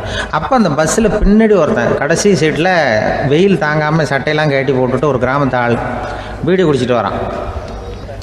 அவர் கூப்பிட்ருக்கான் அந்த ஆள், அந்த கண்டக்டர், இங்கே வாயா அங்கே என்ன தகராறு அப்படின்னு. அந்த எதிர்த்து வீட்டுக்காரன் வந்தானே முன்னாடி பஞ்சாயத்துக்கு, அது மாதிரி கண்டக்டர் இங்கே வாயா, அவன் ஏன் நீ என்ன சொல்ல போகிற அப்படின்ட்டு வந்திருக்கான். சட்டையெல்லாம் கட்டி போட்டு பீடி குடிக்கிறோம், பீடி புகையை ஊதி விட்டு அங்கே என்ன தகராறு அப்படின்னு கேட்டிருக்கான். ஒன்றும் இல்லையா, அந்த அம்மா வந்து ஜன்னலை திறந்தா செத்து போவேங்கிறது, இந்த அம்மா ஜன்னலை மூடுனா செத்து போவேங்கிறது, நான் என்னையா பண்ணுறது ஒரு ஆள், இதுக்கு ஏன் கவலைப்படுறேன், நான் சொல்கிறத கேள்வி, நான் தீர்த்து வைக்கிறேன் பிரச்சனையை அப்படின்னு சொல்லிவிட்டு பீடியை எடுத்துவிட்டு புகையை ஊதிவிட்டு சொன்னானா, கொஞ்ச நேரம் அந்த ஜன்னலை மூடி வை, அந்த அம்மா செத்து போவோம், அப்புறம் திறந்து வை, இந்த அம்மா செத்து போவோம், நாம் நிம்மதியாக போகலாம் அப்படின்னு சொல்லிட்டு பீடி குடிக்க ஆரம்பிச்சிட்டான். அவருக்கு கோவம் வந்துட்டுது கண்டக்டருக்கு. உனக்கு என்னையா நீ பாட்டுக்கு சொல்லிட்டு விடுவ, அந்த 2 அம்மாவும் செத்து போச்சுன்னா அவங்க வீட்டுக்காரனுக்கெல்லாம் யார் பதில் சொல்கிறது அப்படின்னா, கவலையே படாத, 2 பேருக்கும் நான் தான் வீட்டுக்காரன். அதனால தான் அந்த யோசனையை சொன்னேன் அவங்ககிட்ட. அப்புறம் இதுதான் அந்த ஒன்றுக்கு மேலே போச்சுன்னா அது இயற்கைக்கு விரோதம், இப்படிலாம் ஆகும். அதனால தான் அவன் அவ்வளவு ஒன்றுமே வேண்டான்ட்டு கடைசி பெஞ்சு இதில் போய் சீட்டில் உட்காந்துக்கிட்டான். அப்படி அது இயற்கையை புரிஞ்சுக்கிட்டு வாழணுங்கிறது முக்கியம். குடும்பத்தில் வந்து கணவனுடைய பங்கு என்ன, மனைவியினுடைய பங்கு, குழந்தை குட்டிகள்லாம் சொல்லுவாங்க. அப்படி இருக்கணும். கணவன்கிறவனுக்கு நிறைய சகிப்புத்தன்மை தேவைப்படுது. மனித நேயம்ங்கிறத பற்றி சொல்லுவாங்க. மனித நேயம் ஏன்னா ஒரு கணவனாக இருக்கணும், மனைவி மனைவியாக இருக்கணும். ஒரு மனுஷன் வந்து இன்றைக்கி வந்து மனிதனாக இல்லை, மனித நேயம் குறைஞ்சி போச்சு, எது குடும்ப உறவுகள்லாம் ரொம்ப மாறி போச்சுன்னு சொல்லலாம். இப்போ நாகரிகத்தில் அப்படி தான் இருக்குது. ஒரு இதில் ஒருத்தன் என்ன பண்ணியிருக்கிறான், ஒரு சின்ன பையனை கொண்டு வந்தானா, ஒரு சின்ன பையன் பக்கத்தில் இருக்கான். ஒரு பெரியவர் கேட்டிருக்கார், யாருப்பா அந்த பையன் அப்படின்னு கேட்டிருக்கார். இவன் சொன்னான்னா, இந்த பையன் எனக்கு தூரத்து உறவுன்னு இருக்கான். சரி, தூரத்து உறவுன்னா எப்படி அப்படின்னு கேட்டிருக்கான். இந்த பையன் எங்கள் அப்பாவுக்கு 8வது புள்ள அப்படின்னானா. கூட பிறந்தவனே அவ்வளோ தூரமாக போயிட்டான், 8வதாக பிறந்தான். அப்படி இருக்கு குடும்ப உறவுகள்ங்கிறது. மனுஷனுக்கு வந்து வேல்யூ விஞ்ஞானம் எப்படி போட்டிருக்குன்னா, ஒரு மனித உடம்பில் இருக்கிற கால்சியத்தை மட்டும் தனியாக எடுத்தால் ஒரு சின்ன ரூமுக்கு வெள்ளை அடிக்கலாமா. ஒரு மனுஷ உடம்புல இருக்கிற பாஸ்பரஸை மட்டும் தனியாக எடுத்தால் ஒரு 40 நெருப்பு குச்சி தயார் பண்ணலாம். ஒரு மனுஷ உடம்புல இருக்கிற இந்த கொழுப்பு சத்தை மட்டும் தனியாக எடுத்தால் ஒரு 7 சோப்பு கட்டி தயார் பண்ணலாம். அதுமாதிரி ஒரு மனுஷ உடம்புல இருக்கிற இரும்பு சத்தை மட்டும் தனியாக எடுத்தால் ஒரு 2 அங்குல ஆணி 2 செய்யலாம். இவ்வளவுக்கும் விலை போட்டால் 42 ரூபா 50 காசு. இதுதான் மனுஷனுக்கு விஞ்ஞானம் போட்டிருக்கிற விலை. அது எப்போ அது ஒசரும்னா அவன் மனுஷனாக இருக்கிற வரைக்கும் இருக்கிறப்ப. அதுவும் செத்து போனால் அதுவும் கிடையாது, செத்து போனால் அதுவும் குறைஞ்சிரும். மிருகங்களுக்கெல்லாம் அப்படி இல்லை, செத்ததுக்கு அப்புறம் விலை கூடும். அங்கெல்லாம் எல்லா ஊர்லேயும் பார்த்திங்கன்னா உயிர் கோழி 50 ரூபா, உரிச்ச கோழி 60 ரூபான்னு போட்டிருக்கோம். செத்ததுக்கு அப்புறம் 10 ரூபா அதிகம். மனுஷனை வந்து நீ உயிர் மனுஷன் 42 ரூபா 50 காசு, செத்ததுக்கு அப்புறம் 52 ரூபான்னா நீயே வச்சுக்கிடாது, எனக்கு இது கண்டுபிடும். அவன் வந்து எப்போ அவனுக்கு வேல்யூ கூடும்னா மனிதனாக வாழும்பொழுது தான் வேல்யூ கூடும். குடும்பத்தில் வந்து அந்த பாசத்தோடு வாழணும்னு கடவுள்கிட்ட கேட்டு சொன்னாங்களே, அதுதான். இந்த சமூகங்கிறதும் ஒரு பெரிய குடும்பம்தான். அதனால தான் இந்த நாட்டுக்குள்ள பெருமையை எல்லாரும் ஒற்றுமையாக இருந்தால் எதையும் சாதிக்கலாம்ங்கிறது தான் இந்த நாட்டுக்குள்ள பெருமை. அப்படி நிரூபித்தோம். அதனால் சமூகங்கிறதும் ஒரு குடும்பம் மாதிரி இருக்கிறது தான் பெருசு. இப்போ சில இதெல்லாம் இப்போ ஜாதி மத வேறுபாடெல்லாம் வந்து நம்முடைய முன்னேற்றத்தை வந்து தடுக்கும். விலங்குகள் வந்து நம்மளோட மேலானது. அதான் ஒரு ஊரில் ஒரு சிவன் கோயில் இருந்து தான். சிவன் கோயிலில் அந்த புறாவெல்லாம் வளர்ந்துக்கிட்டு இருந்திருக்கு. அந்த மாடத்தில், சிவன் கோயில் மாடத்தில் புறாவெல்லாம் குடியிருந்திருக்கு. உடனே அதுக்கு கும்பாபிஷேகம் பண்ணுறதுக்காக ஊரில் திட்டம் போட்டாங்க. சிவன் கோயிலுக்கு வெள்ளடிக்க ஆரம்பித்தாங்க. வர்ணம் பூச ஆரம்பித்ததும் அதுக்கு சாரம் கட்டுவாங்கள்ல, இந்த குச்சியெல்லாம் வச்சு சாரம் கட்டுவாங்க. உடனே இந்த புறாவெல்லாம் என்ன பண்ணிச்சான், இனிமேல் நம்ம இங்கே வெள்ளை அடிக்கிறாங்க, கும்பாபிஷேகம் வருது, நம்ம இங்கே குடியிருக்க முடியாது, எதிர்த்தாப்புல எங்கே போகலான்னு பார்த்துருக்கு. இந்த உயரம் கோபுரத்தில் இருந்த புறாவெல்லாம் எதிர்த்தாப்புல ஒரு மாதா கோயில் இருந்திருக்கு, சர்ச்சு. அங்கே சில மாடங்களில் புறாவெல்லாம் இருக்குது, சில மாடம் இருக்குது. உடனே நம்மளாம் அங்கே போய்டும் கொஞ்சம் காலத்துக்குன்னு எல்லாம் புறப்பட்டு இந்த மாதா கோயிலுக்கு போயிடுது. அங்கே போனால் அங்கே இருக்கிற புறாவோடு சேர்ந்து இதுவும் குடியிருந்துகிட்ருக்கு. கொஞ்ச நாள் என்னாச்சு, அங்கே கிறிஸ்மஸ் வந்துட்டுது. கிறிஸ்மஸ் வந்ததும் சரி இங்கேயும் வெள்ளடிக்க ஆரம்பிக்கிறாங்க. நம்ம மறுபடியும் எங்கடா போகிறதுன்னு பார்த்தா அங்கே இருக்கிற புறாவோட சேர்ந்து இதுவும் சேர்ந்து நேராக ஒரு பள்ளிவாசல் இருந்தது. எதுக்கு அங்கே இருக்கிற மாடத்தில் போய் அங்கே குடியேறிட்டுது எல்லாம். அங்கே போனால் அங்கே ரமலான் மாதம் வந்து ரம்ஜானுக்காக அதையும் புதுப்பிக்க ஆரம்பித்தாங்க. இது என்ன பண்ணுறதுன்னு சொல்லி இந்த 3 செட்டு புறாவும் சேர்ந்து என்ன பண்ணிச்சு, எங்கே போகலான்னு பார்த்தா மறுபடியும் அதுக்குள்ளே இந்த சிவன் கோயிலில் கும்பாபிஷேகம் முடிஞ்சு போச்சான். முடிஞ்சிருக்கு, அங்கே போடுவோம் எல்லாருன்னு சொல்லி எல்லா புறாவும் அந்த சிவன் கோயிலுக்கு வந்துட்டுது. அங்கே போய் மாடத்தில் அதை குடியிருந்துட்டுது. அப்போ திடீர்னு ஒரு நாள் பார்த்தா ஒரே கலவரம் பூமியில் எல்லாம் ஒருத்தன் அருவாளை தூக்கிட்டு நிற்கிறான், குச்சி எடுத்து ஒருத்தனை சுட்டுக்கிறான். ஒரே கலவரம், சத்தம், ஒரே மத கலவரம் வந்துட்டுது ஊரில். அப்போது புறாவெல்லாம் மாடத்தில் இருந்துக்கிட்டு ஒரு குஞ்சு புறா அவங்க அம்மாட்ட கேட்டு தான், இது என்ன இந்த மனுஷனுக்கு என்ன ஆச்சு, இந்த மனுஷனுக்கு என்ன ஆச்சு, அவன் கத்தியை தூக்கிட்டு நிற்கிறானே அப்படின்னு கேட்டு தான். ஒரு குஞ்சு புறா அவங்க அம்மாட்ட கேட்டு தான். அம்மா புறா. இப்போ அம்மா அந்த புறா சொல்லித்தான், மனுஷனுக்கு இப்போ மதம் பிடிச்சிருக்கு, அதான் கத்தியை தூக்கிட்டு நிற்கிறான் அப்படின்ருக்கு. இப்போ நமக்கெல்லாம் பிடிக்கலையே அப்படின்னு தான். அப்போ அந்த புறா சொல்லித்தான், அந்த பாருமா, நாம் வந்து இந்த சிவன் கோயிலில் இருந்தாலும் நமக்கு புறான்னு தான் பேர், இந்த மாதா கோயிலுக்கு போனாலும் நமக்கு புறான்னு தான் பேர், பள்ளிவாசலுக்கு போனாலும் நமக்கு புறான்னு தான் பேர். அந்த மனுஷன் அப்படி இல்லை. அவன் இங்கே இருக்கிற வரைக்கும் இந்துன்னு சொல்லுவான், அங்கே மாதா கோயில் இருந்தான்னா கிறிஸ்தவன்னு சொல்லுவான், பள்ளிவாசலில் இருந்தான்னா முஸ்லீம்னு சொல்லுவான். அப்போ குஞ்சு புறா அது என்ன இப்படி பண்ணுறாங்க மனுஷங்க, இப்போ அவங்கள விட நம்ம வசதி போல் இருக்க, நம்ம தேவலாம் போல் இருக்க அப்படின்னு தான் அந்த குஞ்சு புறா. அப்போ அந்த தாய் புறா சொல்லித்தான், உண்மைதான், அதனால தான் நம்ம மேலான இடத்துல இருக்கிறோம், அவன் கீழே நிற்கிறான் இன்னமும் அப்படின்னு சொல்லித்தான். இதுதான் அந்த குடும்பம்ங்கிறது, சமுதாயம்ங்கிறது ஒரு பெரிய குடும்பம். அது இந்த புறாக்கிட்டேருந்து மனுஷன் கற்றுக்க வேண்டியிருக்கு. அப்படி இருக்குது இன்றைக்கி மனுஷனுடைய நிலைமை. அதை வந்து புரிஞ்சுக்கணும். அப்படி தான் ஒவ்வொரு இதுலேயும் நாம் வந்து நடந்து கொள்ள வேண்டியிருக்குது. மிருகங்கள்டேருந்து கற்றுக்கிற வாய்ப்பெல்லாம் இருக்குது. அப்படி சொல்லுவாங்க. இதில் ஒரு பெரிய நீதிபதி இருந்தார் சென்னையில், உண்மையாக நடந்தது. சென்னையில் ரொம்ப காலத்துக்கு முன்னாடி காந்தி இருந்த காலத்தில் சென்னையில் ஒரு நீதிபதி, அவர் ஒரு நாள் கோர்ட்லாம் விட்டு ரொம்ப கஷ்டப்பட்டு ராத்திரி சும்மா போய் உடனே வீட்டுக்கு வரல. கோர்ட்டினுடைய நடவடிக்கை முடிஞ்சு வீட்டுக்கு வராமல் போய் எங்கெங்கேயோ போய் சுற்றிவிட்டு அந்த நண்பர்களோடு அப்படி உல்லாசமாக அப்படி கொண்டாடி விட்டு ராத்திரிக்கு வந்திருக்கிறாரு வீட்டுக்கு 1 மணிக்கு. அப்போ அந்த வயசான அம்மா வாசல்லையே காத்துக்கிட்டு இருக்கு. உள்ளே போச்சு நீதிபதி இன்னும் வந்து சேரலேன்னு வாசல்லையே நின்றுட்டு இருந்துதான். அப்போ அது வந்த உடனே பலார்னு அரைஞ்சி விட்டாங்களாம் அந்த அம்மா. ஏன்டா அவ்வளோ தூரம் எங்கே போனேன், என்ன தான் நீதிபதியாக இருந்தாலும் அவங்களுக்கு உள்ள தானே, பலான்னு அரைஞ்சிவிட்டாங்க. உடனே அவர் கலங்கி போய் அழுதாராம். மறுநாள் கேட்டிருக்காங்க அந்த பக்கத்தில் இருந்தவங்க, ஏன் நீ வந்து பெரிய நீதிபதி, பெரிய பதவியில் இருக்க, அதனால் உன்னை உங்கள் அம்மா அடிச்சிட்டாங்கன்னு அழுதியா அப்படின்னு கேட்டாங்களாம். அப்போ அவர் சொன்னாராம் நீதிபதி, இல்லை நான் வந்து இது மாதிரி எங்கள் அம்மாக்கிட்ட அடிக்கடி அடி வாங்குவேன். எப்போதும் அவங்க அடிக்கிற அடி பலமாக விழும். இப்போ அவங்க அடித்தது எனக்கு வலிக்கவே இல்லை.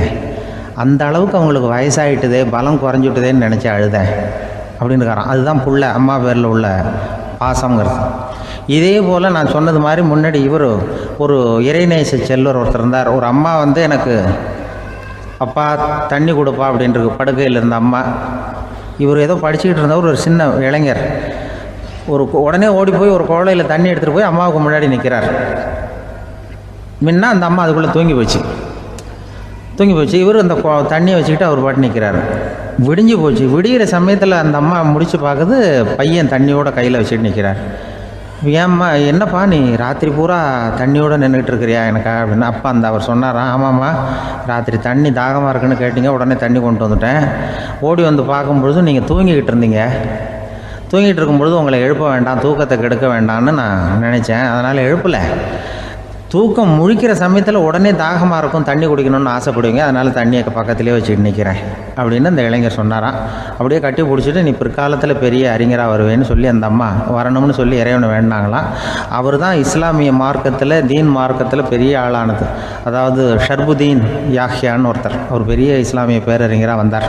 இப்படி அம்மா பேரில் பாசமாக உள்ளவங்களாம் இருந்தாங்க நிறையா. அப்படி அந்த குடும்பத்தில் வந்து அந்த பாசம் நேசம் எவ்வளவு இருக்கோ அவ்வளவுக்கு அவர்கள் உயர்வார்கள்ங்கிறது தான் நம்முடைய பெரிய இதெல்லாம் பெரியவங்கள்லாம் சொல்லியிருக்கிறது அதுதான். அதனால தான் அந்த கணவனுடைய பங்கு என்ன, மனைவியினுடைய பங்கு என்ன, பிள்ளைகளுடைய பங்கு என்னங்கிறத பற்றி ரொம்ப விவரமாக சொல்கிறதுக்காக தான் அதை பற்றி நாம் சிந்திக்க வேண்டிய நேரம் இதுங்கிறதுனால தான். கணவனுக்கு வந்து இது வந்துடக்கூடாது, அதாவது கோபம் வரக்கூடாது, நிதானம் வேணும் அப்படின்லாம் சொல்லுவாங்க. நிதானம், கணவன் வந்து கோபப்படக்கூடாதுமா. அதுக்கு நாங்கள் மனுஷனுக்கு சினம் தவிர்த்தல்னு பயிற்சியெல்லாம் கொடுக்குறாங்க. இப்போது மனுஷன் கோபப்படாமல் இருக்கணும், போகணும் வரணும், அதுக்கு சொல்லுவோம் நாங்கள். சும்மா கதை ரூபமாக சொல்கிறது. அங்கே வேதாத்திரி மகரிஷின்னு இருக்கார், அவர் இதில் வந்து சினம் தவிர்த்தல்னு பயிற்சியை கொடுப்பாங்க. குடும்ப தலைவர்கள் பெரியவங்கள்லாம் வந்து அந்த பயிற்சியை எடுத்துக்கணும். என்ன கூப்பிட்டாங்க ஒரு தரம், சினம் தவிர்த்தல்னு ஒரு பயிற்சி கொடுக்குறோம், அதில் நீ வந்து பேசுன்னாங்க. நான் சொன்னேன், நான் பயிற்சிக்கு வேணா வரேன், என்னை பேச வேண்டாம் சார், நான் வந்து பயிற்சியை கற்றுக்கிறேன். என்ன இல்லை நீ அதெல்லாம் பயிற்சி நாங்கள் கொடுக்குறோம், நீ உனக்கு என்ன தெரியுமோ சொல்லு, மனுஷன் கோவப்படாமல் இருக்கணும், அதுக்கு ஏதாவது வழி சொல்லிட்டு போ அப்படின்னு கூப்பிட்டாங்க. சரின்ட்டு போனேன். அங்கே போய் நான் சொன்னேன், இது மாதிரி எனக்கு தெரிஞ்சது ஒரு கதை மாதிரி சொன்னேன்.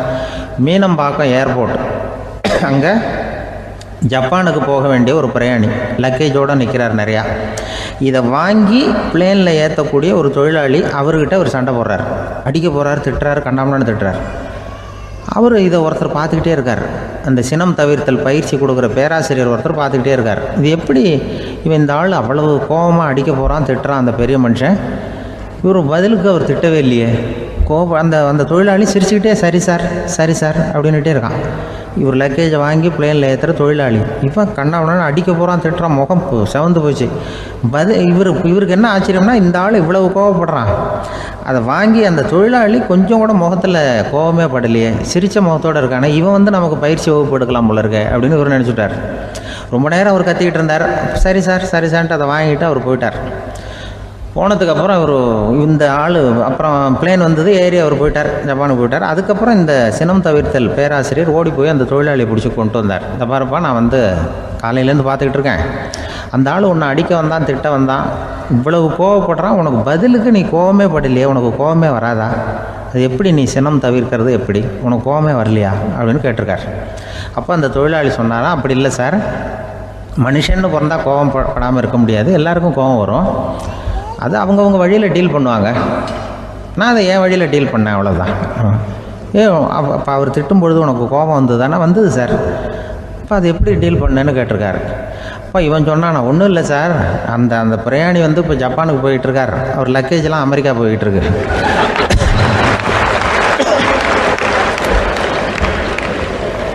இதுக்கு நாம் எதுக்கு சார் அனாவசியமாக அவன்கிட்ட போய் சண்டை போட்டுக்கிட்டேன்,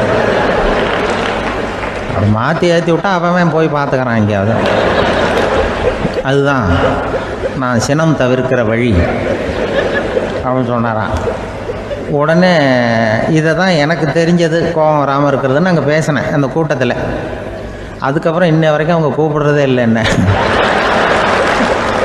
ஏன்னா நாங்கள் முறையாக ஒருத்தன் கோவப்படாமல் இருக்கிறதுக்கு என்ன வழின்னு சொல்லி கொடுத்துட்ருக்குறோம். நீ இப்படி பண்ணுறியப்பா அப்படின்னு சொல்லி பிள்ளைகளை பற்றி சொல்லுவாங்க.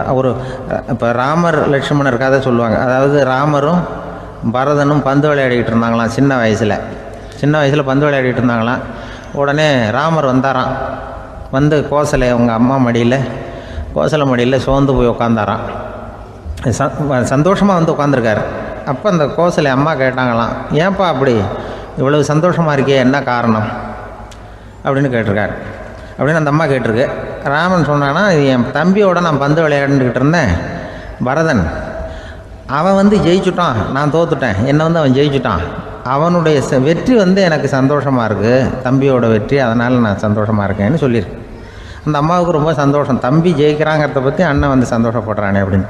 கொஞ்ச நேரத்தில் பரதன் வந்திருக்கான். அவன் சோர்ந்து போய் கலங்கி போய் அதே அம்மா மடியில் உட்காந்துருக்கான். நீ ஏன்ப்பா நீ தான் ஜெயிச்சுட்டியாமே, நீ என்னத்துக்கு வருத்தப்பட்டுக்கிட்டு வர அப்படின்னு கேட்டிருக்கேன் அந்த அம்மா.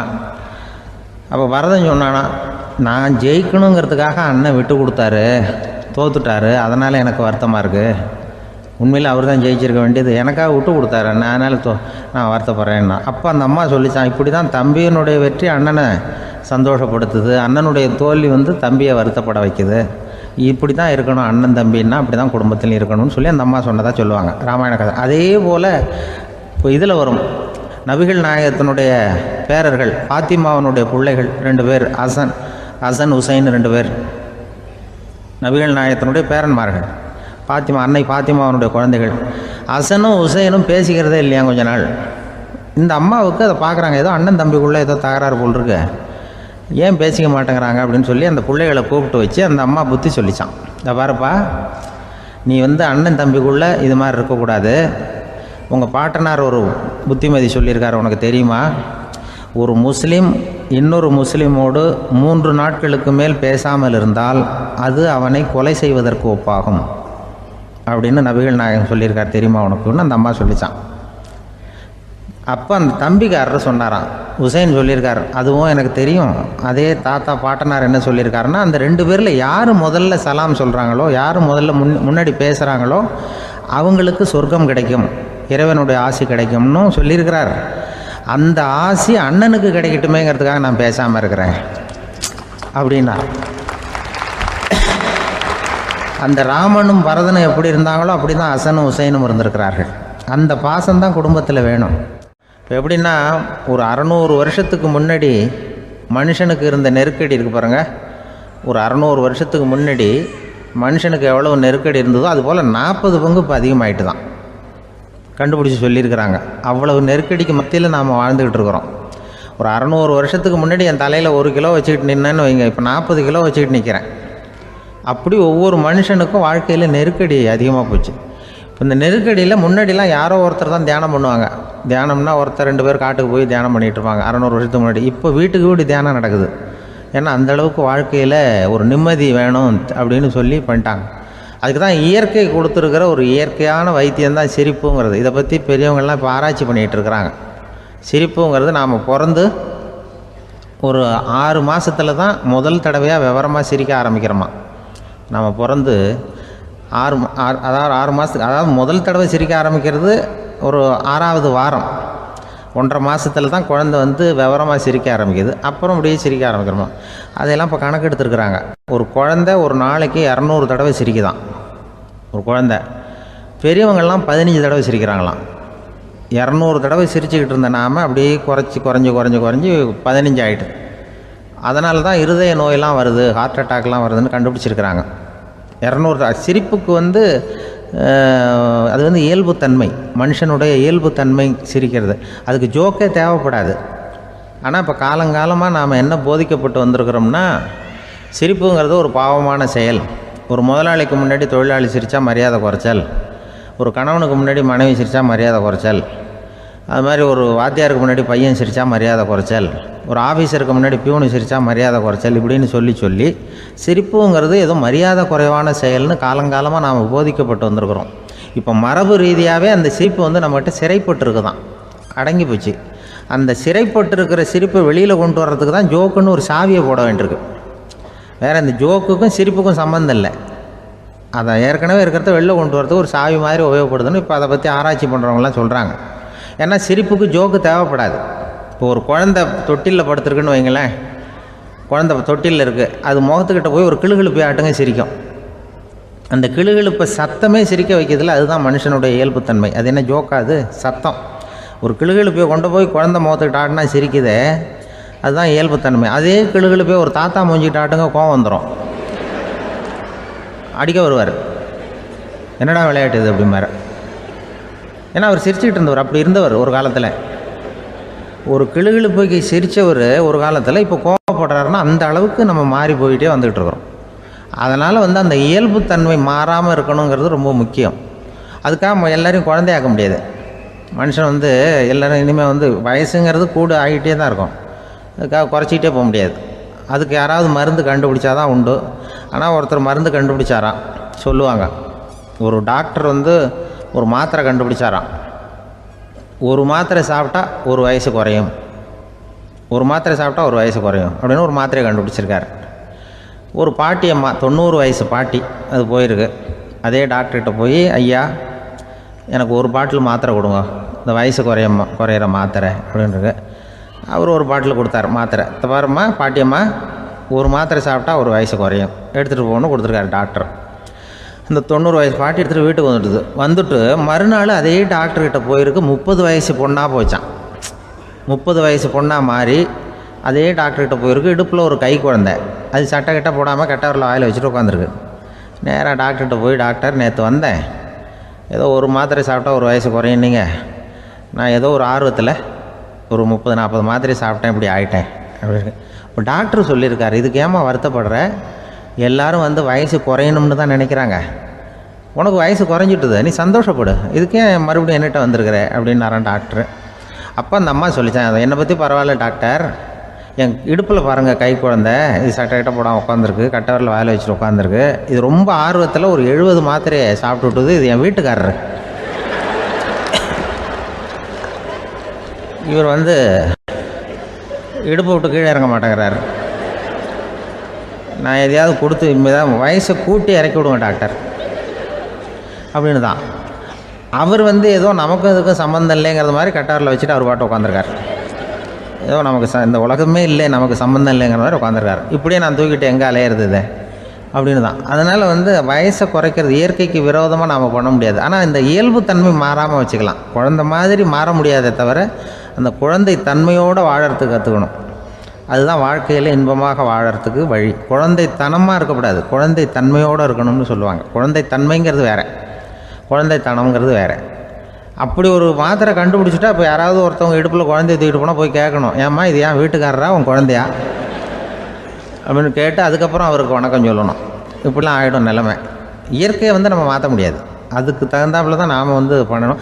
குழந்தை தன்மையோடு வாழறதுக்கு குடும்பத்தில் குழந்தை தன்மைங்கிறது எப்படின்னா, இப்போ சில பேருக்கு அந்த குழந்தைத்தன்மை உண்டு. ஒரு வீட்டில் ஒரு புள்ள படுத்துருக்கு, அம்மா எழுப்புறாங்க, காலேஜுக்கு நேரமாச்சு எழுந்திருப்பா, காலேஜுக்கு நேரமாச்சு எழுந்திருப்பா அப்படின்ட்டு. அந்த அம்மா அந்த புள்ளை சொல்லியிருக்கு, ஐயோ எனக்கு காலேஜுக்கு போகிறதுக்கே பிடிக்கலம்மா, என்னை தொந்தரவு பண்ணாத, காலேஜுக்கு போகிறதுக்கு எனக்கு பிடிக்கல அப்படின்னு தான். அப்போ அந்த அம்மா சொல்லியிருக்கு, ஏன் உனக்கு காலேஜுக்கு போகிறதுக்கு பிடிக்கல, கல்லூரிக்கு போகிறதுக்கு, அதுக்கு 2 காரணம் சொல்லு அப்படின்னு இருக்கா. அப்போ அந்த புள்ளை சொல்லிச்சான், ஏன் பிடிக்கலன்னா, கல்லூரியில் இருக்கிற வாத்தியாருக்கும் என்னை பிடிக்க மாட்டேங்குது, ஆசிரியர்களுக்கும். 2வது காரணம், கல்லூரியில் படிக்கிற மாணவர்களுக்கும் என்னை பிடிக்கல, அதனால் நான் காலேஜுக்கு போக மாட்டேன்ற குழந்தை புள்ள சொல்லியிருக்கு. அம்மா அப்படிலாம் நீ இதுக்காக போகாமல் இருக்கக்கூடாது, நீ போய் தான் ஆகணும் அப்படின்னு பிடிவாதமாக அந்த அம்மா பிள்ளைய எழுப்புனாங்களாம். சரி நான் எதுக்கு காலேஜ் போகணும்னு சொல்கிறேன், அதுக்கு நீ 2 காரணம் சொல்லு அப்படின்னு தான் அந்த புள்ள. அப்போ அந்த அம்மா சொன்னாங்களாம், நீ ஏன் காலேஜுக்கு போகணும்னா, முதல் காரணம் உனக்கு வயசு 52, 2வது காரணம் நீ தான் பிரின்சிபால் அப்படின்னு தான். என்ன இருந்தாலும் அவங்க அம்மாவுக்கு அது புள்ள தானே, அதுதான் குழந்தை தன்மைங்கிறது. 52 வயசுலேயும் குழந்தை தன்மையோடு இருக்கார் பாருங்கள், அதுதான் அந்த குழந்தை தன்மையோடு வாழறது தான் வெற்றிக்கு வழின்னு சொல்லுவாங்க. ஒரு அம்மா சொல்லுது, அதாவது கணவன் மனைவியாக இருந்துட்டு அப்புறம் விவாகரத்து வாங்கிக்கிட்டு அதுக்கப்புறம் அந்த அம்மா பேசுகிறத நேற்று தொலைக்காட்சியில் போட்டாங்க. அது என்ன சொல்லுதுன்னா, நாங்கள் கணவனும் மனைவியாக இருக்கிறப்போ எங்களுக்குள்ளே சண்டை வந்துக்கிட்டு இருந்தது. இப்போ விவாகரத்து வாங்கிட்டு இப்போ நண்பர்களாக இருக்கிறோம். இப்போ சண்டையே வர்றதில்லை எங்களுக்குள்ளே. அப்படி பாருங்கள், கணவன் மனைவியாக இருந்தப்போ சண்டை வந்து தான், விவாகரத்து வாங்கினது மறுபடியும் நாங்கள் நல்லபடியாக தான் இருக்கிறோம், ஒன்றும் எங்களுக்கு சண்டை வரல. அப்படி இருக்குது இப்போ காலம் போய்கிட்டு இருக்கு. நேற்று அப்படி ஒரு இது என் கூட வேலை பார்க்குறப்போ ஒரு அம்மா இருந்தாங்க. அவங்க எப்போதும் அவங்க வீட்டுக்காரர் படத்தையே வச்சுருப்பாங்க, கையில் பத்திரமா வச்சுருப்பாங்க. அவ்வளவு மரியாதை மதிப்புன்னு சொல்லி நாங்கள்லாம் அவங்கள பெருசாக நினைப்போம். இது எதுக்குமா அவங்க வீட்டுக்காரர் படத்தை பத்திரமா இல்லை கையிலேயே வச்சுருக்கீங்களே, ஆஃபீஸுக்கெல்லாம் எடுத்துகிட்டு வந்து வச்சு அடிக்கடி எடுத்து பார்த்துக்குவாங்க. அவ்வளவு பிரியமாக அவங்க வீட்டுக்காரர் இல்லை. ஆமாம், எனக்கு ஏதாவது பிரச்சனை வந்துவிடுதுன்னா உடனே எங்கள் வீட்டுக்காரர் படத்தை எடுத்து பார்ப்பேன். பரவாயில்லையே இப்படி ஒரு இதாக. ஆமாம், இதை பார்த்துட்டு நினச்சிக்குவேன், இதை விட பிரச்சனை வேறு என்ன இருந்துட போகுது உலகத்தில் அப்படின்னு நினச்சிக்குவேன். உடனே எனக்கு எல்லாம் போயிடும் அப்படின்ட்டு தான். அப்படி ஒரு அம்மா இருந்தாங்க, இப்போவும் இருக்காங்க, வேலை பார்த்துக்கிட்டு இருக்காங்க. அப்படிலாம் நீங்கள் இருக்கிற தாய்மார்கள் பெண்கள் யாராவது அப்படி கூட பண்ணலாம். எப்போதுமே உங்கள் வீட்டுக்காரர் படத்தை கையில் வச்சுக்கோங்க. அது ஒரு யோசனை, குடும்பம் குதூகலமாக இருக்கிறதுக்கு அது ஒரு யோசனை. அதே மாதிரி இவங்களும் அவங்க படத்தை வச்சுக்கலாம், வச்சுக்கிட்டு பிரச்சனை வரும்பொழுது பார்த்துக்கணும். இதை விட நமக்கு என்ன வந்துட போகுது பெருசாக அப்படி தான் இருக்கணும். குடும்பம் நல்லபடியாக இருக்கணும்னா அதுக்கு இப்போ சொல்லுவாங்க, கடவுளே ஒரு வீட்டு கணவன் வீட்டு தலைவர் கனவுல வந்தாராம். கடவுள் இது மாதிரி உன்னை விட்டுட்டு உங்கள் குடும்பத்தை உன்னையெல்லாம் விட்டுட்டு போக போகிறேன்னா, அதனால் ஏதாவது வரம் வேணும்னா கேட்டு போய் வாங்கிக்கோ அப்படின்னு கடவுள் சொன்னாராம் இந்த குடும்ப தலைவர்கிட்ட. அவருக்கு என்ன கேட்குறதுன்னு புரியல. கடவுள் விட்டுட்டு போகிறேங்கிறாரு, ஏதாவது வரம் கேட்டுக்கோ அப்படின்னு நம்ம என்ன பண்ணுறது, என்ன கேட்குறதுன்னு ஒன்றும் புரியல. குழம்பிக்கிட்டு இருந்தான் அந்த ஆள் கனவுல. இப்போ கடவுள் சொன்னாராம், சரி நீ ரொம்ப குழப்பமாக இருக்க, நாளைக்கு மறுபடியும் உன் கனவுல வரேன், அதுக்குள்ளே நீ முடிவு பண்ணி வை, உனக்கு என்ன வரம் வேணுமோ கேட்டு வாங்கிக்கோ, உனக்கு வரம் கொடுத்துட்டு நான் போயிடுறேன், உன்னை விட்டுட்டு போகிறதா நான் முடிவு பண்ணிட்டேன் அப்படின்ட்டுருக்காரு கடவுள். சரி ஒரு நாள் அவகாசம் கொடுங்க, நாளைக்கு நான் அதுக்குள்ளே முடிவு பண்ணி வைக்கிறேன்ட்டு அவர் வந்தார். மறுநாள் முழிச்சுக்கிட்டு மனைவி மகன் மக்கள் எல்லோரையும் கூப்பிட்டார், குடும்பத்தில் எல்லாரையும். அப்படி வாங்க, இது மாதிரி நேற்று கனவுல வந்தார் கடவுள், நம்மளை விட்டுட்டு போக போகிறாராம், என்ன வரம் வேணும்னு கேட்டு வாங்கிங்கோ அப்படின்னு போய் சொல்லிட்டார். என்ன கேட்குறதுன்னா அப்படின்னு அந்த கணவன் கேட்குறான். இந்த மனைவி சொல்கிறாங்க, என் உடம்பு பூரா நகையாக இருக்கணும் அப்படின்னு கேள் அப்படின்ட்டுருக்கு. அதுக்குள்ளே அந்த ஒரு பொண்ணு ஓடி அப்படிலாம் கேட்காதப்பா கடவுள்கிட்ட, இப்போ இருக்கிற சொத்து எவ்வளோ இருக்கோ அதுபோல் இன்னொரு பங்கு வேணும்னு கேள் அப்படின்னு. அந்த பையன் அவன் வேறு சொன்னான், அவன் அது நமக்கு இது போல் ஒரு 10 பங்காவது வேணும், 2 பங்களா கார் வேணும் அப்படின்னு அவன் ஒரு லிஸ்ட்டை கொடுத்தான். இவர் என்ன கேட்குறதுன்னு முடிவு பண்ணுறதுக்குள்ள அங்கே வேலை செய்கிற அம்மா, ஒரு வயசான அம்மா வந்திருக்கு, வேலை செய்கிற அம்மா. அது சொல்லிச்சான் இவர்கிட்ட, தப்பாரு கடவுள்கிட்ட அப்படிலாம் கேட்காதப்பா, நாளைக்கு வரும்பொழுது என்ன வர வேணும்னா எங்கள் குடும்பத்தில் எல்லாரும் அன்பாக இருக்கணும் பாசமாக இருக்கணும்னு கேட்டு வாங்கிக்கோ வரத்தை, அன்பு பாசம் குடும்பத்தில் எப்போதும் நிலவணும்னு கேட்டு வாங்கிக்கோ, வேறு எல்லாம் நம்ம பார்த்துக்கலான்னு அந்த பெரியம்மா சொல்லித்தான். மறுநாள் அதே மாதிரி படுத்து தூங்கினார். கடவுள் கனவுல வந்தார். கேட்கும்பொழுது இவர் சொன்னாராம், ஐயா எனக்கு எங்கள் குடும்பத்தில் நாங்கள் கணவன் மனைவி புள்ள குட்டி எல்லாம் பாசமாக இருக்கணும் அன்பாக இருக்கணும், இதுதான் எங்களுக்கு வர வேணும் அப்படின்னு கேட்டாராம். இவர் கேட்டதும் கடவுள் தலையை சொரிய ஆரம்பிச்சிட்டாராம். ஏன் என்ன யோசிக்கிறீங்கன்னு கேட்டிருக்காரு. நீங்கள் அன்பாக பிரியமாக இருந்தீங்கன்னா அப்புறம் ஏன் நான் உங்களை விட்டுட்டு போக போகிறேன், நான் ஏற்கனவே இல்லைங்கிறதுனால தான் உங்களை விட்டு போகலாம்னு முடிவு பண்ணியிருந்தேன். இப்போ நீங்கள் ஏற்கனவே பாசமாக இருந்தீங்கன்னா நான் இனிமேல் போக மாட்டேன், அதனால் ஏன் முடிவும் மாற்றிக்க வேண்டியது தான், உங்கள் கூட தான் இருக்க போகிறேன்னாராம். இப்படி ஒரு கதை சொல்லுவாங்க. அதனால் ஒரு குடும்பத்தில் அந்தந்த உறவு முறைகள் சரியாக இருக்கிற வரைக்கும் எல்லாம் நல்லாயிருக்கும்.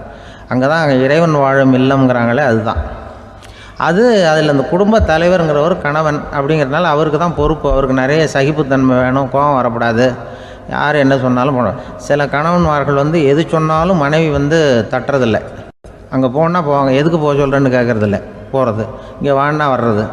திருவள்ளுவர் மனைவி இருந்தாருன்னு சொல்கிறாங்கல்ல, அது மாதிரி. அது எப்படின்னா ஒருத்தர் சொன்னார், அது அப்படி இல்லை, அதுக்கு ஒரு கதை சொன்னார். ஹிட்லர் வந்தாராம் ஒரு தடவை, ஒரு பெரிய கப்பல் மேலே, கப்பலுடைய மேல் தளத்தில் ஹிட்லர் வந்துக்கிட்டு இருக்கார்.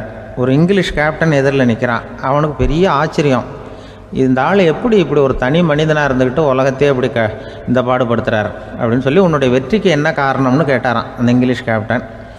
இப்போ ஹிட்லர் சொன்னாராம், என்னுடைய வெற்றிக்கு காரணம் என்கிட்ட வேலை செய்கிற ஊழியர்கள், நான் கிழிச்ச கோட்டை தாண்ட மாட்டாங்க, நான் என்ன சொல்கிறேனோ அதை உடனே செய்வாங்க, ஏன் எதுக்குன்னு எதிர்த்து பேச மாட்டாங்க, அதுதான் என்னுடைய வெற்றிக்கு காரணம் அப்படின்னு சொல்லி அதை நிரூபித்து காட்டுறேன் பார் அப்படின்னு சொல்லி கையை தட்டினாராம் ஹிட்லர். உடனே ஒரு சிப்பாய் எங்கேருந்து வந்து லெஃப்ட் ரைட் போட்டு வந்து சல்யூட் பண்ணி நின்னான். உடனே ஹிட்லர் சொன்னார், நீ அப்படியே இந்த கப்பல் மேல் தளத்துலேருந்து அப்படி கடலில் விழுந்து செத்து போடா அப்படின்னு பொத்துன்னு குதிச்சுட்டான். எதுக்கு சொல்கிறேன் என்ன இதில், உடனே குதிச்சு செத்து போட்டான். இவருக்கு பெரிய ஆச்சரியம் கேப்டனுக்கு.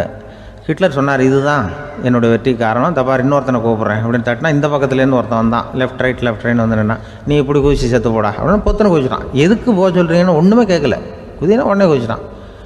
அப்போ ஹிட்லர் சொன்னார், இதே மாதிரி என்னுடைய ஒவ்வொரு ஊழியர்களும் இருக்கிறாங்க, நானும் ஊழியர்களை இழக்கிறதுக்கு தயாராக இல்லை, தப்பார் தயாராக இருப்பேன் எப்போதும், தப்பார் இன்னொருத்தரம் தட்டுறேன்னு இன்னொருத்தர் வந்தார். எதிர்த்தாப்புலேருந்து ஒருத்தன் லெஃப்ட் ரைட் சல்யூட் அடித்தான். நீயும் குதிச்சு செத்து போடான்ருக்கார் ஹிட்லர். இவனால் பொறுக்க முடியல, இந்த இங்கிலீஷ் கேப்டன் அனாவசியமாக ஒவ்வொருத்தனாக குதிச்சுட்றானேன்னு சொல்லி ஓடி போய் அவனை குதிச்சிட்டான். குதிக்கிறதுக்கு முன்னாடி பிடிச்சி தனியாக எடுத்துகிட்டு போயிட்டான்.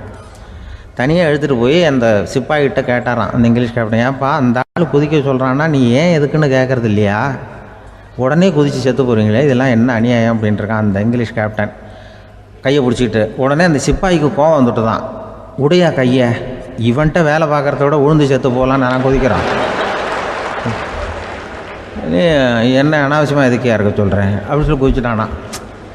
அதனால் இந்த உடனே சொல்கிறத செய்கிறாங்க பாருங்கள், அவங்கள நம்பக்கூடாது. கணவன்மார்களுக்கு ஒரு எச்சரிக்கை, சொல்கிறத உடனே செஞ்சுருவாங்க மனைவி, நீ அங்கே போனால் போங்க வரணும் அது ஹிட்லர் மாதிரி நினைக்கிறாங்கன்னு அர்த்தம்.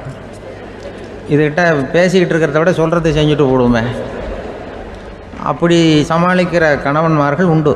குடும்பத்தில் வந்து அப்படிலாம் இருந்து சமாளிக்கிறாங்க.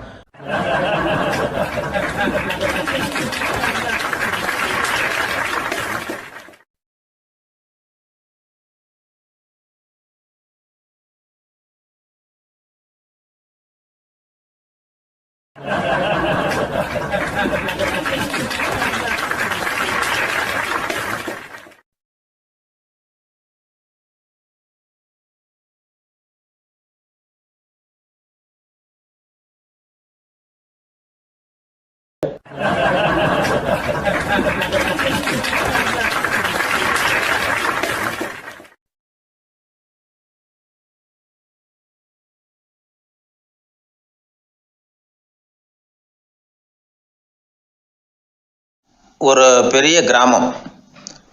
அந்த கிராமத்தில் ஒரு பண்ணையார் வீடு, அதுதான் அந்த கிராமத்திலேயே பெரிய வீடு. ஒரு நாள் ஒரு திருடன் அந்த கிராமத்துக்கு வந்தான், சுற்றி பார்த்தான். அந்த பண்ணையார் வீடு கண்ணில் பட்டுது. இன்னைக்கு ராத்திரி இந்த வீட்டில் தான் நம்ம தொழிலை ஆரம்பிக்கணும் அப்படின்னு சொல்லி அவன் முடிவு பண்ணிக்கிட்டான். ஏன்னா அதுதான் அந்த கிராமத்திலே கொஞ்சம் பெரிய வீடு, அங்கே தான் அவன் எதிர்பார்க்குறது ஏதாவது கிடைக்கும் அப்படிங்கிறது அவனுடைய முடிவு. நடு ராத்திரி அவன் மெதுவாக சுவர் ஏறி குதித்து அந்த பெரிய வீட்டுக்குள்ளே புகுந்தான். அங்கே போய் பார்த்தா முக்கியமான இடங்கள்ல எல்லாம் காவலுக்கு ஆள் நின்றுக்கிட்டு இருக்கிறாங்க ராத்திரி நேரத்தில். சரி, இந்த வீட்டில் நம்மால் திருட முடியாது அப்படின்னு முடிவு பண்ணிட்டு மெதுவாக வந்த வழியிலேயே திரும்பி வந்தான். அந்த சமயத்தில் காலில் ஏதோ தட்டுப்பட்டுது. என்னது அப்படின்னு சொல்லி குனிஞ்சு பார்த்தா அங்கே ஒரு பெரிய வெங்காய மூட்டை அடுக்கி வச்சிருக்கிறாங்க. சரி, வந்ததுக்கு வெறுங்கையோடு திரும்ப வேண்டாமே அப்படின்னு சொல்லி கையில் இருந்த ஒரு பெரிய பை நிறைய அதை அள்ளி போட்டுக்கிட்டான். வெங்காயத்தை போட்டுக்கிட்டு புறப்படுற சமயத்தில் கப்புன்னு கழுத்தில் ஒரு கை வந்து விழுந்தது. ஆள் மாட்டிக்கிட்டான். அதாவது காவலாளிகள் அவனை பிடிச்சி வச்சுக்கிட்டாங்க. மறுநாள் காலையில் அந்த திருடனை பண்ணையார் முன்னாடி கொண்டுட்டு போய் நிறுத்தினாங்க. ஐயா, இந்த ஆள் ராத்திரி நம்ம வீட்டில் திருடுறதுக்காக வந்தான், வெங்காயத்தை அள்ளிட்டு புறப்படுறப்போ மாட்டிக்கிட்டான் அப்படின்னாங்க. அவர் பார்த்தார், என்னப்பா இவங்க சொல்கிறது உண்மைதானான்னு கேட்டார். ஆமான்னு ஒத்துக்கிட்டான் அந்த ஆள். பண்ணையார் அதுக்கப்புறம் கொஞ்சம் யோசனை பண்ணார். அப்புறமா தீர்ப்பு வழங்கினார். இதை பார்ப்பா, நீ இங்கே திருட வந்தது குற்றம், அதுக்காக நீ 100 ரூபாய் அபராதம் செலுத்தணும், அல்லது 100 கசையடிகள் வாங்கணும். அதுவும் இல்லைன்னா நீயே திருடுன அவ்வளவு வெங்காயத்தையும் பச்சையாக என் கண் முன்னாடியே சாப்பிட்டுடணும். இதில் எந்த தண்டனையை ஏற்றுக்கிறது அப்படிங்கிறத பற்றி நீயே யோசனை பண்ணி முடிவு எடுத்துக்கலாம் அப்படின்னு சொல்லிவிட்டார். அதாவது இவனே முடிவு பண்ணிக்க வேண்டியது, 100 ரூபா பணம் கட்டுறியா இல்லது சாட்டை அடி வாங்குறியா அல்லது வெங்காயத்தை சாப்பிட்றியா? இதுதான் அவர் கொடுத்தது, நீயே முடிவு பண்ணி சொல்லுன்னு விட்டார். திருடன் கொஞ்சம் நேரம் யோசனை பண்ணி பார்த்தான். அவனுக்கு இருக்கிறதுலே ரொம்ப சுலபமாக தெரிஞ்சது இந்த வெங்காயத்தையே சாப்பிட்டுட்றேன்ட்டான்.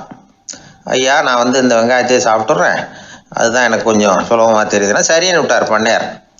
அப்படியே எல்லாத்தையும் கொண்டு வந்து கொட்டினாங்க. ஒவ்வொன்றா எடுத்து சாப்பிட ஆரம்பித்தான். கொஞ்ச நேரம் சுவாரஸ்யமாக சாப்பிட்டான். அதுக்கப்புறம் வாய் எரிய ஆரம்பிச்சுட்டுது. கண்ணு ரெண்டும் செவந்து போச்சு. கண்ணில் இருந்து தார தாரையாக கண்ணீர் வழிய ஆரம்பிச்சுட்டுது. ஒரே எரிச்சல். அவனால் தாக்கு பிடிக்க முடியல. வெங்காயம் பாதி கூட தீரல. பார்த்தான், சரி இது நமக்கு சரிப்பட்டு வராது அப்படின்னு முடிவு பண்ணிட்டான். ஐயா, என்னை மன்னிச்சுக்கோங்க, இது என்னால் முடியாது போல இருக்கு, பேசாமல் எனக்கு 100 ஷார்ட் ஐடியா கொடுத்துருங்க அப்படின்னா. அவரும் சரின்னார். ஷார்ட் ஐடி விழ ஆரம்பிச்சிது. அதுவும் ஆரம்பத்தில் ஒரு மாதிரியாக இருந்தது. ஒரு 60 அடிகள் விழுற வரைக்கும் தாங்கினான். அதுக்கு மேலே அவனால் முடியல, தாக்கு பிடிக்க முடியல. ஐயா, என்னை மன்னிச்சுக்கோங்க அப்படின்னு மறுபடியும் பண்ணையார் காலில் விழுந்தான். ஐயா, இதுவும் எனக்கு சரிப்பட்டு வராது போல இருக்கு, பேசாமல் 100 ரூபா அபராதமே கட்டிவிட்றேன் அப்படின்னா. அதே மாதிரி பணத்தை எடுத்து கொடுத்துட்டு அவன் பாட்டுக்கு போனான். இப்படி ஒரு கதை உண்டு. இந்த கதையை உலக புகழ்பெற்ற மனோதத்துவ மேதை எம் ஸ்காட் பெக் ஒரு உதாரணமாக எடுத்து சொல்கிறார். எதுக்காக அவர் எடுத்து சொல்கிறாருன்னா, இந்த முடிவெடுக்கும் திறன் அப்படிங்கிறத விளக்கறதுக்காக. வாழ்க்கையில் முடிவெடுக்கிற திறன் நம்ம ஒவ்வொருத்தருக்கும் ரொம்ப அவசியம். எந்த சந்தர்ப்பத்தில் எப்படி முடிவெடுக்கிறோம் அப்படிங்கிறத வச்சு தான் நம்ம வாழ்க்கை அமையும். எவ்வளவு தான் பணம் இருந்தாலும் சரி, எவ்வளவு தான் படிச்சிருந்தாலும் சரி, இந்த முடிவெடுக்கிற திறன் சரியா இல்லைன்னா வாழ்க்கையில் பல சறுக்கல்களை சந்திக்க வேண்டியிருக்கும். நாம் முடிவுகள் எடுத்தால் அந்த முடிவுகளால் ஏற்படக்கூடிய விளைவுகளுக்கு நாம் பொறுப்பு ஏற்க வேண்டியிருக்குமே அப்படிங்கிற பயத்தினால முடிவெடுக்கிற அதிகாரத்தை பல சமயங்களில் நாம் மற்றவங்களுக்கு தாரவாத்து கொடுத்துட்றோம். நாமே முடிவெடுக்கக்கூடிய திறமையை வளர்த்துக்கிறது தான் ரொம்ப முக்கியம். ஒருத்தர் சொன்னார், சார், சின்ன சின்ன பிரச்சனைகள்ல எல்லாம் எங்கள் வீட்டில் என் மனைவி முடிவு எடுக்க விட்டுருவேன், பெரிய பிரச்சனைகள்ல எல்லாம் நான் தான் முடிவெடுப்பேன் அப்படின்னார். பரவாயில்லையே அப்படின்னு சொல்லி, சின்ன சின்ன பிரச்சனைகள்னா எதுங்க அப்படின்னு கேட்டேன். ஒன்றும் இல்லை, இந்த வீட்டு வருமானத்தை பெருக்கிறது எப்படி, வீட்டு செலவை சரி கட்டுறது எப்படி, வீட்டு செலவுக்கு வாங்கியிருக்கிற கடனை அடைக்கிறது எப்படி, இதெல்லாம் சின்ன சின்ன பிரச்சனைகள், என் மனைவிகிட்ட முடிவெடுக்கிற விஷயத்தை விட்டுருவேன்னார். பெரிய பிரச்சனை தான் நான் எடுத்துக்குவேன்னார். அப்படின்னா பெரிய பிரச்சனைன்னா எது சார் அப்படின்னு கேட்டேன். அது என்னென்னா, இந்த உலக பொருளாதாரத்தை மேம்படுத்துறது எப்படி, 21ஆம் நூற்றாண்டில் என்னென்ன சவால்களை சந்திக்க வேண்டியிருக்கும் உலகம், இதெல்லாம் நான் பார்த்துக்குவேன் அப்படின்னார். பாருங்கள், இது பிரச்சனைகள்லேருந்து தப்பிக்கிற வழி. அதனால் வாழ்க்கையில் பிரச்சனைகளை சந்திக்கிறதுக்கு தயங்கக்கூடாது. அதே மாதிரி சரியான நேரத்தில் சரியான முடிவு எடுக்கிறதுக்கு நாம் கற்றுக்கணும். அது ரொம்ப முக்கியம்.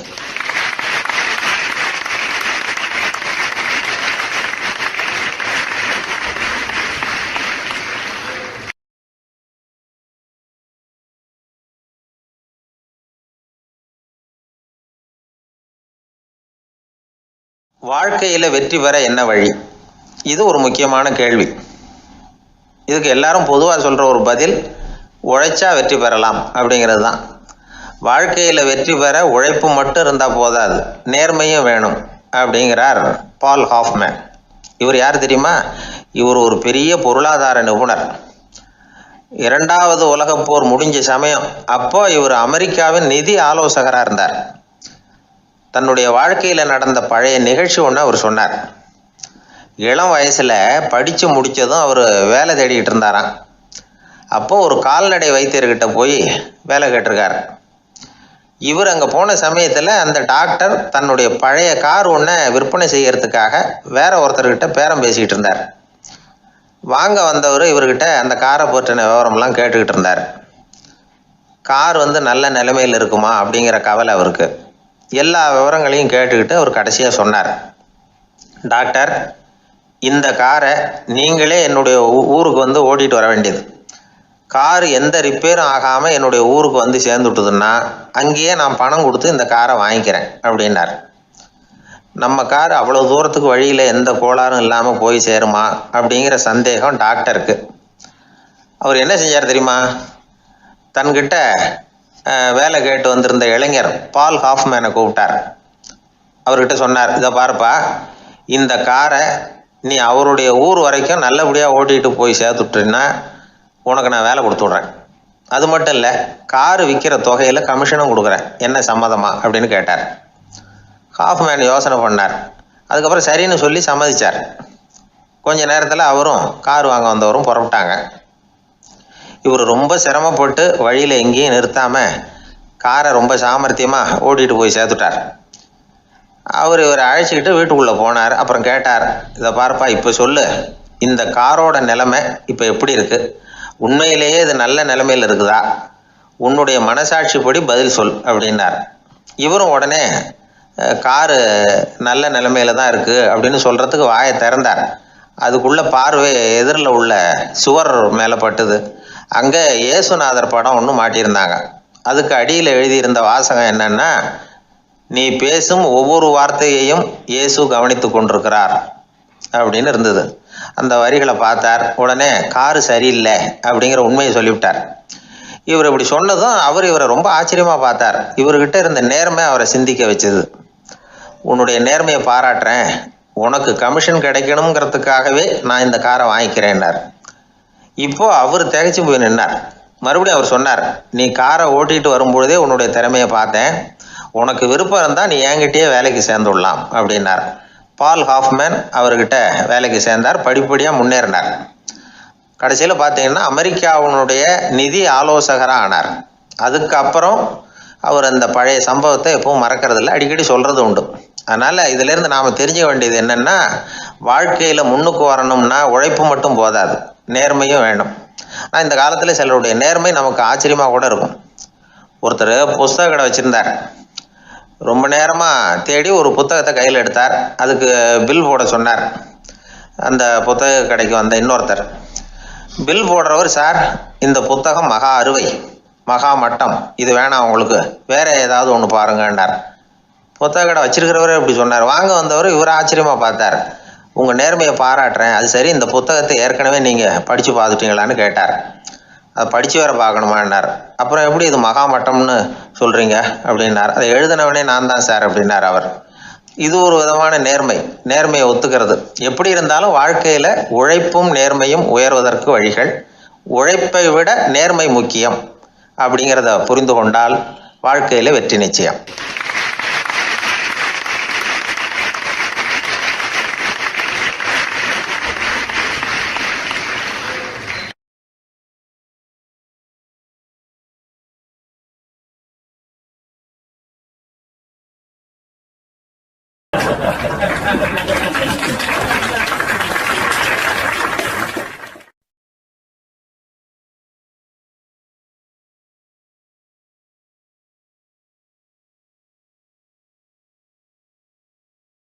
ஒரு ரயில் போய்கிட்டு இருக்கு. அதில் ஒரு பெரியவர் பிரயாணம் பண்ணிகிட்டு இருக்கிறார்.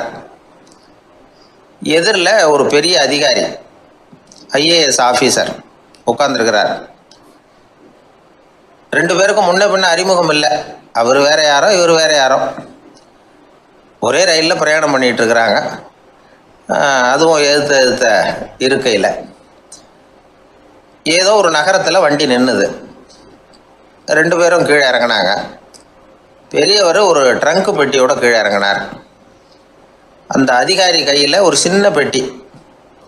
அவர் அந்த சின்ன பெட்டியை கீழே வச்சுட்டு கூலி கூலின்னு கத்திக்கிட்டு இருந்தார். இந்த பெரியவர் பார்த்தார். ஐயா, இந்த பெட்டி மட்டும்தானா, இல்லை இன்னும் ஏதாவது இருக்குதா அப்படின்னு விசாரித்தார். இப்போ அதிகாரி சொன்னார், இல்லைங்க இது மட்டும்தான் அப்படின்னு சொன்னார். இதுக்கு என்னத்துக்காக கூலி ஆள், நானே எடுத்துக்கிட்டு வரேனே, வாங்க அப்படின்னு சொல்லி அந்த பெட்டியை இந்த பெரியவர் கையில் எடுத்துக்கிட்டார். எடுத்ததும் ரெண்டு பேரும் பேசிக்கிட்டே நடந்து வராங்க. இப்போ பெரியவர் சொன்னார், இப்போ உள்ள நாகரிகம் எப்படி இருக்குன்னா, சுமை கால் பணம், சுமக்கூலி முக்கால் பணம் அப்படிங்கிற மாதிரி இருக்குது. பணத்தை வீணாக்கிறதோட இது கௌரவம்னு வேற நினைக்கிறாங்க அப்படின்னார். அவர் சொல்கிறது சரிதான். 10 ரூபாய் மதிப்புள்ள ஒரு சுமையை 30 ரூபா கொடுத்து தூக்கிட்டு போவோம். நாமே அதை தூக்கினா நமக்கு கௌரவ குறைச்சல் அப்படின்னு நினைப்போம். இதுதான் நம்ம நிலைமை. ஆனால் அந்த பெரியவர் என்ன சொன்னார் தெரியுமா? நீங்கள் எங்கே போகணுமோ அது வரைக்கும் நானே இதை எடுத்துகிட்டு வரேன் அப்படின்னார். இந்த அதிகாரி பக்கத்தில் உள்ள ஒரு ஹோட்டல் வரைக்கும் போனார். பெரியவரும் அங்கே கொண்டுகிட்டு போய் பெட்டியை வச்சார்.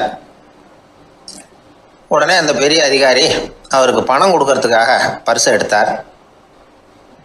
உடனே இவர், ஐயா, எனக்கு கூலி எதுவும் வேணாம், உங்களுக்கு சேவை செய்கிறது என்னுடைய கடமை, நான் இந்த சேவையை செய்தது பணத்துக்காக இல்லை, அன்புக்காக அப்படின்னு சொல்லிவிட்டார். அதுக்கப்புறம் அவர் நன்றின்னார். 2 பேரும் பிரிஞ்சுட்டாங்க. இது முடிஞ்சது. அன்னைக்கு சாயந்தரம் அங்கே ஒரு பெரிய கூட்டம் நடக்குது. இந்த அதிகாரியும் அந்த கூட்டத்துக்கு போகிறார். மக்கள் கூட்டம் ரொம்ப அதிகம். அதனால் இந்த அதிகாரியும் ஒரு ஓரமாக உட்காந்துக்கிட்டார். அப்புறம் கொஞ்ச நேரத்தில் இந்த முக்கிய விருந்தினர் பேசுகிறதுக்காக வரார் மேடைக்கு. மேடையில் இருந்த பெரியவங்கள்லாம் எழுந்திரிச்சு நின்று அவருக்கு மாலை போட்டு மரியாதை செய்கிறாங்க. எங்கேயோ ஒரு மூலையில் உட்காந்துருந்தார் அதிகாரி. அவர் இதை கவனித்தார். அவருக்கு ரொம்ப ஆச்சரியம், அதிர்ச்சி. ஏன்னா அங்கே பேச வந்த முக்கிய விருந்தினர் வேற யாரும் இல்லை, இன்னைக்கு காலையில் இவர் பெட்டியை தூக்கிட்டு வந்தார் பெரியவர், அவர் தான். சரி, அந்த பெரியவர் யார் தெரியுமா? அவர் தான் ஈஸ்வர சந்திர வித்யாசாகர். கூட்டம் முடிஞ்சது. அதிகாரி அவரை தேடி ஓடினார். அவர் கைகளை பிடிச்சிக்கிட்டார். ஐயா, என்னை மன்னிச்சுருங்க அப்படின்னாரு. அப்புறம் சொன்னார், அகங்காரங்கிற கெட்ட புத்தி தான் உண்மையை கண்கள்ல இருந்து மறைக்குது, அகங்காரம் தான் மனுஷனை அழிக்குது. நீங்கள் ரொம்ப பெரிய மனிதர், இருந்தாலும் மனிதத்தன்மையோடு நடந்துக்கிறீங்க. இந்த அன்பு, தயவு, பொறுமை இதெல்லாம் இல்லைன்னா மனிதனாக இருக்கிறதுல என்ன பிரயோஜனம் அப்படின்னு சொல்லிவிட்டு அந்த அதிகாரி போனாராம். மனிதத்தன்மைன்னா என்ன அப்படிங்கிற கேள்விக்கு இந்த பெரியவர் ஒரு உதாரணம். இப்பெல்லாம் அப்படியா இருக்கிறாங்க? ஒரு பெரியவர் ஒரு பெட்டியை தூக்கிட்டு வந்துக்கிட்டு இருக்கிறார். ஒரு இளைஞன் ஓடி வந்தான். கொடுங்க சார், நான் தூக்கிட்டு வரேன்னா. கொடுத்தார். வாங்கி தலையில் வச்சுக்கிட்டான். அப்புறம் சொன்னான், அடுத்தவங்க சிரமப்படக்கூடாதுங்கிறது என்னுடைய கொள்கை அப்படின்னா. அது நல்லது தான்னார் அவர். கடைசியில் பெட்டியை கொடுத்தான். வாங்கிக்கிட்டு பர்ஸை திறந்தார் பணம் கொடுக்கறதுக்காக. வேணாங்க அப்படின்னு விட்டான் அந்த இளைஞன். ஏன்னார், நான் சொன்னேன் அடுத்தவங்க சிரமப்படக்கூடாதுங்கிறது என்னுடைய கொள்கைன்னு, அதனால் உங்களுக்கு சிரமம் கொடுக்கக்கூடாதுங்கிறதுக்காக வரும்பொழுது நானே உங்கள் பர்ஸை எடுத்து வேணுங்கிற பணத்தை எடுத்துக்கிட்டு திருப்பி உங்கள் பாக்கெட்லேயே போட்டுட்டேன் அப்படின்னா. இப்படி இருக்குது இந்த காலம். அதனால் வாழ்க்கையில் அன்பு, தயவு, பொறுமை இதெல்லாம் ரொம்ப அவசியம் அப்படிங்கிறத நாம் புரிஞ்சுக்கணும்.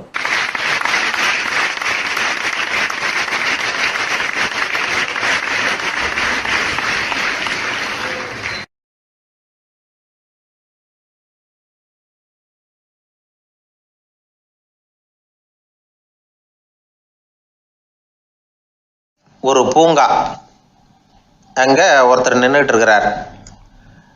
நின்றுக்கிட்டே ஏதோ ஆழ்ந்த யோசனையில் இருக்கிறார். அந்த பக்கமாக இன்னொருத்தர் வந்தார்.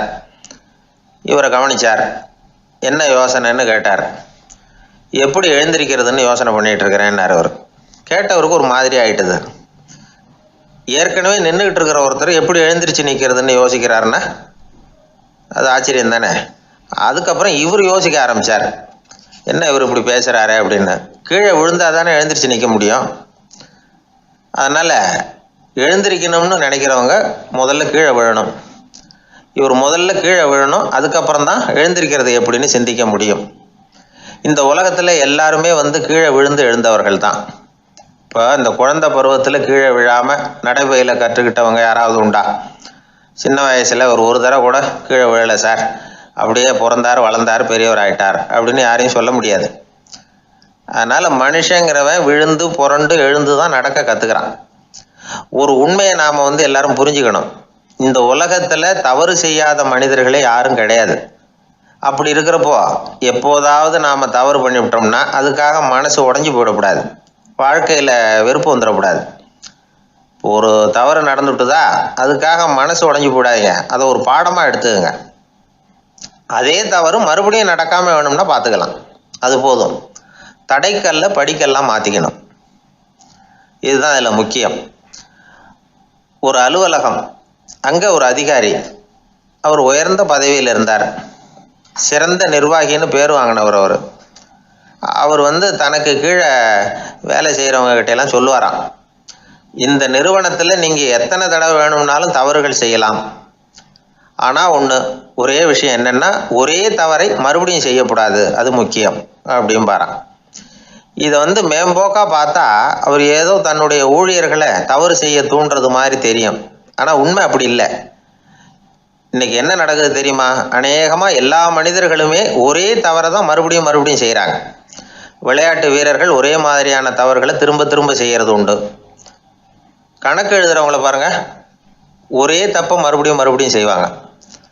அலுவலகம் வருகிறவர்களை கவனிங்க, ஒரு நாள் தாமதமாக வந்தால் பரவாயில்ல, தினமும் தாமதமாக வருவாங்க.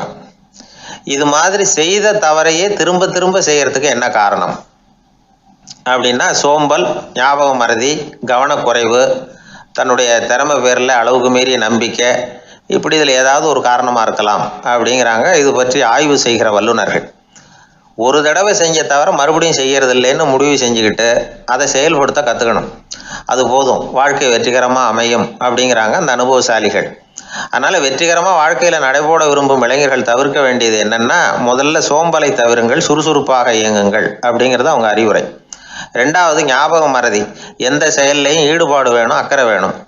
மூணாவது, கவனக்குறைவு, எதையும் அலட்சியப்படுத்தக்கூடாது. நாலாவது, என்னால் முடியாது, எதுவுமே கிடையாது அப்படிங்கிற அளவுக்கு மீறிய நம்பிக்கை, அது ஆபத்தில் கொண்டு போய் விட்டுரும். அதனால் முதல் தவறு உங்களுக்கு ஒரு பாடமாக அமையணும். ஒரு மனிதர் அவர் தன்னுடைய 2 காதுலையும் கட்டு போட்டுக்கிட்டு வந்தார். அவருடைய நண்பர் அதை கவனிச்சுட்டார். என்ன சார் ஆச்சு, 2 காதுலையும் கட்டு போட்டுருக்கீங்களே அப்படின்னு விசாரித்தார். ஒன்றுமில்லை சார், வீட்டில் ரொம்ப ஆர்வமாக டிவியில் கிரிக்கெட் மேட்ச் பார்த்துக்கிட்டு இருந்தேன். அப்போது என்னுடைய மனைவி துணிகளுக்கு அயர்ன் பண்ணிகிட்டு இருந்தாங்க. அயர்ன் பாக்ஸை அப்படியே வச்சுட்டு அடுப்பங்கரைக்கு போயிட்டாங்க. அந்த சமயம் பார்த்து டெலிஃபோன் பண்ணி அடிச்சுது. அவசரமாக ஓடி போய் அதை எடுத்து காதில் வச்சேன். அப்போ தான் தெரியும் அது அயர்ன் பாக்ஸுங்கிற விஷயம். சூடாக இருந்ததா, சுட்டு விட்டுது அப்படின்னார். ஒரு காது சரி சார், 2 காதும் ஏன் அப்படி ஆச்சு அப்படின்னு கேட்டார். அதே ஆள் மறுபடியும் ஃபோன் பண்ணா சார் அப்படின்னார் இவர். எவ்வளோ தூரம் யோசிச்சிருப்பார் பாருங்க. அதனால் ஒரு தவறு மறுபடியும் நடக்கக்கூடாது. முதல் தவறு உங்களுக்கு ஒரு பாடமாக அமையட்டும் அப்படிங்கிறது தான் இதிலிருந்து நாம் தெரிந்து கொள்ள வேண்டிய கருத்து. அதனால் தவறுகள் அதெல்லாம் தடைக்கெல்லாம் நினைக்க வேண்டாம், படிக்கெல்லாம் நினைப்போம். அப்படி நினைச்சோம்னா வாழ்க்கையில் வெற்றி நிச்சயம்.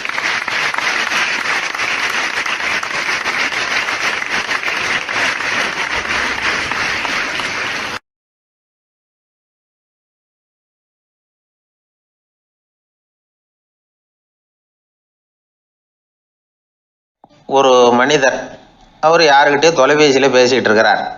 கொஞ்சம் தூரத்தில் நாம் நிற்கிறோம். எட்டத்தில் இருந்துக்கிட்டு அவரை கவனிக்கிறோம், அவர் ஃபோனில் பேசுகிறத. அவர் பேசுகிற வார்த்தைகள் என்ன அப்படிங்கிறது நம்ம காதில் விழலை. ஆனாலும் அவர் பேசிக்கிட்டு இருக்கிறது நல்ல செய்தியா கெட்ட செய்தியா அப்படிங்கிறத நம்மளால் யூகிக்க முடியும். மகிழ்ச்சியான செய்தியை பேசும்போது முகம் மலருது, புன்னகை பூக்குது. இதில் ஒன்று நீங்கள் கவனிக்கணும், தொலைபேசியில் நாம் பேசுகிறப்போ நம்மோட பேசுகிறவர் எதிரில் இல்லை. அவர் தொலைபேசி வழியாக நம்ம குரலை மட்டும்தான் கேட்க போகிறார், நம்ம முகத்தை அவர் பார்க்க போகிறதில்ல. அப்படி இருந்தும் அப்போ நம்ம முகம் ஏன் மலரணும் அப்படின்னா, இதுதான் உடல் மொழி, பாடி லாங்குவேஜ் அப்படின்னு சொல்கிறாங்க. நம்ம அறியாமலேயே நம்ம உடம்பு செய்திகளை தெரிவிக்குது பாருங்கள், அதுதான் உடல் மொழி. ஒரு மனிதர் தொலைபேசியில் பேசிக்கிட்டு இருக்கிறத நீங்கள் தூரத்தில் இருந்து கவனிச்சுக்கிட்டே அவர் நண்பரோட பேசுகிறாரா, மனைவியோட பேசுகிறாரா, குழந்தையோட பேசுகிறாரா, இல்லை மேலதிகாரிகிட்ட பேசுகிறாரா, அல்லது அவருக்கு கீழே பணிபுரிகிறவர்கள்கிட்ட பேசுகிறாரா அப்படிங்கிறத கண்டுபிடிக்கலாம். அதுக்கு காரணம் அவருடைய உடல் மொழி. இந்த உடல் மொழி கூட நம்ம வாழ்க்கையின் முன்னேற்றத்துக்கு பயன்படும். இதை பற்றியெல்லாம் கூட சில நிபுணர்கள் ஆராய்ச்சி பண்ணி பார்த்துருக்குறாங்க. அவங்க சில விவரங்களை சொல்கிறாங்க. குறிப்பாக ஒருத்தர் தன்னுடைய நாற்காலியில் கிட்டத்தட்ட படுத்துக்காத குறையாக உட்காந்துருக்கிறாருன்னு வச்சுக்கோங்க. எதிர இருக்கிறவர் பேசுறது அவருக்கு பிடிக்கலன்னு அர்த்தமா. தலையை சொரிஞ்சிக்கிறது, வேறு வேறு திசைகளில் பார்க்குறது, கொட்டாவி விடுறது, கால்களை மாற்றி போட்டு உட்கார்றது, களைப்பாக கை விரல்களை அப்படியே பின்னிக்கிறது, அடிக்கடி கடிகாரத்தை பார்க்குறது, இப்படிலாம் ஒருத்தர் பண்ணிக்கிட்டு இருக்கிறாருன்னா நாம் கூடிய சீக்கிரம் அந்த இடத்த விட்டு எழுந்திரிச்சு வந்துடுறது நல்லது. ஏன்னா இதெல்லாம் அவருடைய சலிப்பு, சோர்வு, ஆர்வமின்மை, இதுக்கு அடையாளங்கள். நம்முடைய பேச்சு அவரை சலிப்படைய வச்சுட்டதுன்னு அர்த்தம். அவர் ரொம்பவும் சோர்ந்து போயிட்டாருன்னு பொருள். நம்முடைய பேச்சில் அவருக்கு ஆர்வம் இல்லைன்னு அர்த்தம். அதே நேரத்தில் நாற்காலியின் நுனியில் அமர்ந்து உடலை முன்னுக்கு நகர்த்தி எதிர இருக்கிறவரின் கண்களை பார்த்துக்கிட்டே பேசினாலும் சரி அல்லது பேச்சை கேட்டாலும் சரி, உங்கள் பேரில் மற்றவங்களுக்கு உள்ள பிடிப்பு அதிகரிக்கும். நாம் எப்படிப்பட்டவருங்கிறத நம்ம உடம்பும் நடை உடை பாவனையும் அடுத்தவங்களுக்கு காட்டி கொடுத்துரும். உங்கள் உடம்பு, உங்கள் பார்வை, நடை, உட்கார்ற விதம், இதை வச்சுக்கிட்டே நீங்கள் பொறுப்புள்ளவரா, முரடரா, அலட்சியமானவரா, மரியாதை தெரிஞ்சவரா, அடக்கமானவரா, நம்பிக்கைக்கு உரியவரா, நாணயம் இல்லாதவரா, பயந்தவரா, திறமைசாலியா, அப்பாவியா அப்படிங்கிறதையெல்லாம் கண்டுபிடிச்சிடலாம். அதனால் இந்த உடல் மொழியை புரிஞ்சுக்கிட்டு நம்மளை கொஞ்சம் சரிப்படுத்திக்கிட்டோம்னா வாழ்க்கையில் சுலபமாக பல காரியங்களை சாதிக்க முடியும்.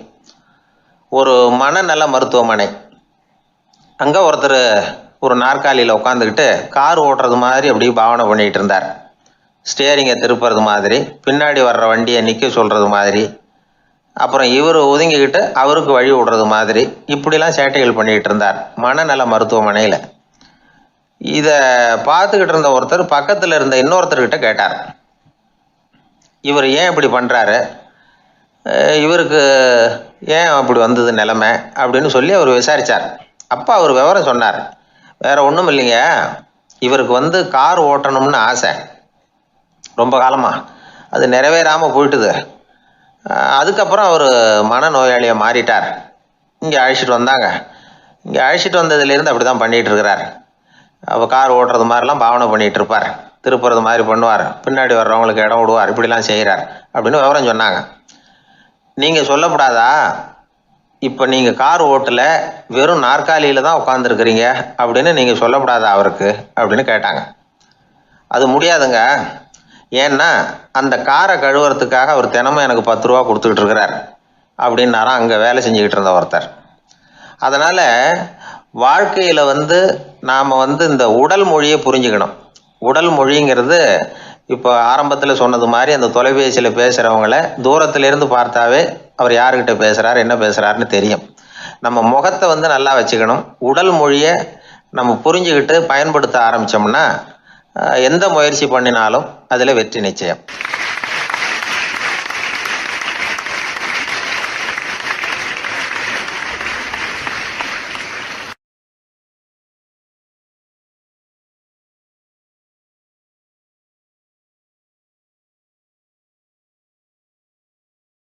நபிகள் நாயகம் உட்கார்ந்துருக்கிறார். அந்த சமயம் அம்மா அங்க வர்றாங்க. அவங்க கையில திராட்சை பழ கொத்து, அதை கொண்டுகிட்டு நபிகள் கிட்ட கொடுக்குறாங்க. சாப்பிடுங்க அப்படின்னு சொல்லி ரொம்ப அன்பா வேண்டிக்கிறாங்க. நபிகள் நாயகமும் ரொம்ப பிரியமா அதை வாங்கிட்டார். அதுக்கப்புறம் அதை சாப்பிட ஆரம்பிச்சார். நபிகள் நாயகம் மதீனாவில் தங்கி இருந்தப்போ இது மாதிரி நிறைய பேர் பழங்களையும் தின்பண்டங்களையும் கொண்டுகிட்டு கொடுக்கறது வழக்கம். நபிகள் நாயகம் என்ன பண்ணுவார்னா அதெல்லாம் வாங்குவார். உடனே பக்கத்தில் இருக்கிற தோழர்கள் எல்லாருக்கும் பகிர்ந்து கொடுப்பார், தானும் சாப்பிடுவார். இதுதான் எப்போதும் வழக்கம். ஆனால் இந்த தடவை என்னாச்சு தெரியுமா, அவர் அப்படி பண்ணல. ஒவ்வொரு பழமா எடுத்து தானே சாப்பிட்டுக்கிட்டு இருக்கிறார். அவர் விருப்பமா சாப்பிடுகிற காட்சியை ஆசை தீர பார்த்துக்கிட்டு இருந்தாங்க அந்த வயசான அம்மா, அந்த பழத்தை கொடுத்தவங்க. அவங்களுக்கு ரொம்ப மகிழ்ச்சியா இருந்தது, மன நிறைவா இருந்தது. நாம ஆசையா கொண்டுகிட்டு கொடுக்குற பழத்தை நபிகள் நாயகம் இவ்வளவு பிரியமா சாப்பிட்றாரு அப்படின்னு நினைச்சு ரொம்ப சந்தோஷப்பட்டாங்க. அதுக்கப்புறம் அங்க இருந்து அவங்க புறப்பட்டு போயிட்டாங்க. அந்த அம்மா போனதுக்கு அப்புறம் பக்கத்துல இருந்த தோழர்கள் பேச ஆரம்பிச்சாங்க. ஏன்னா அவங்களுக்கு சந்தேகம், இன்னைக்கு வித்தியாசமா நடந்துகிட்டாரே அப்படின்னு. அண்ணலே, எது உங்களுக்கு வந்தாலும் எங்க எல்லாருக்கும் கொடுத்துட்டு தான் நீங்க சாப்பிடுவீங்க, இன்னைக்கு மட்டும் நீங்க அப்படி செய்யலையே, எல்லா பழத்தையும் நீங்களே சாப்பிட்டீங்களே, அதுக்கு என்ன காரணம் அப்படின்னு கேட்டாங்க. இப்படி கேட்கறதுனால நாயகம் அதை தப்பா புரிஞ்சுக்க மாட்டார் அப்படிங்கிறது அவங்களுக்கு தெரியும். யாரும் எதையும் அவர்கிட்ட கேட்கலாம், அப்படி கேட்கறதுக்கு உரிமை உண்டு. இந்த ஜனநாயக முறைகளுக்கு அவர்கள் கொடுத்த மரியாதை இது.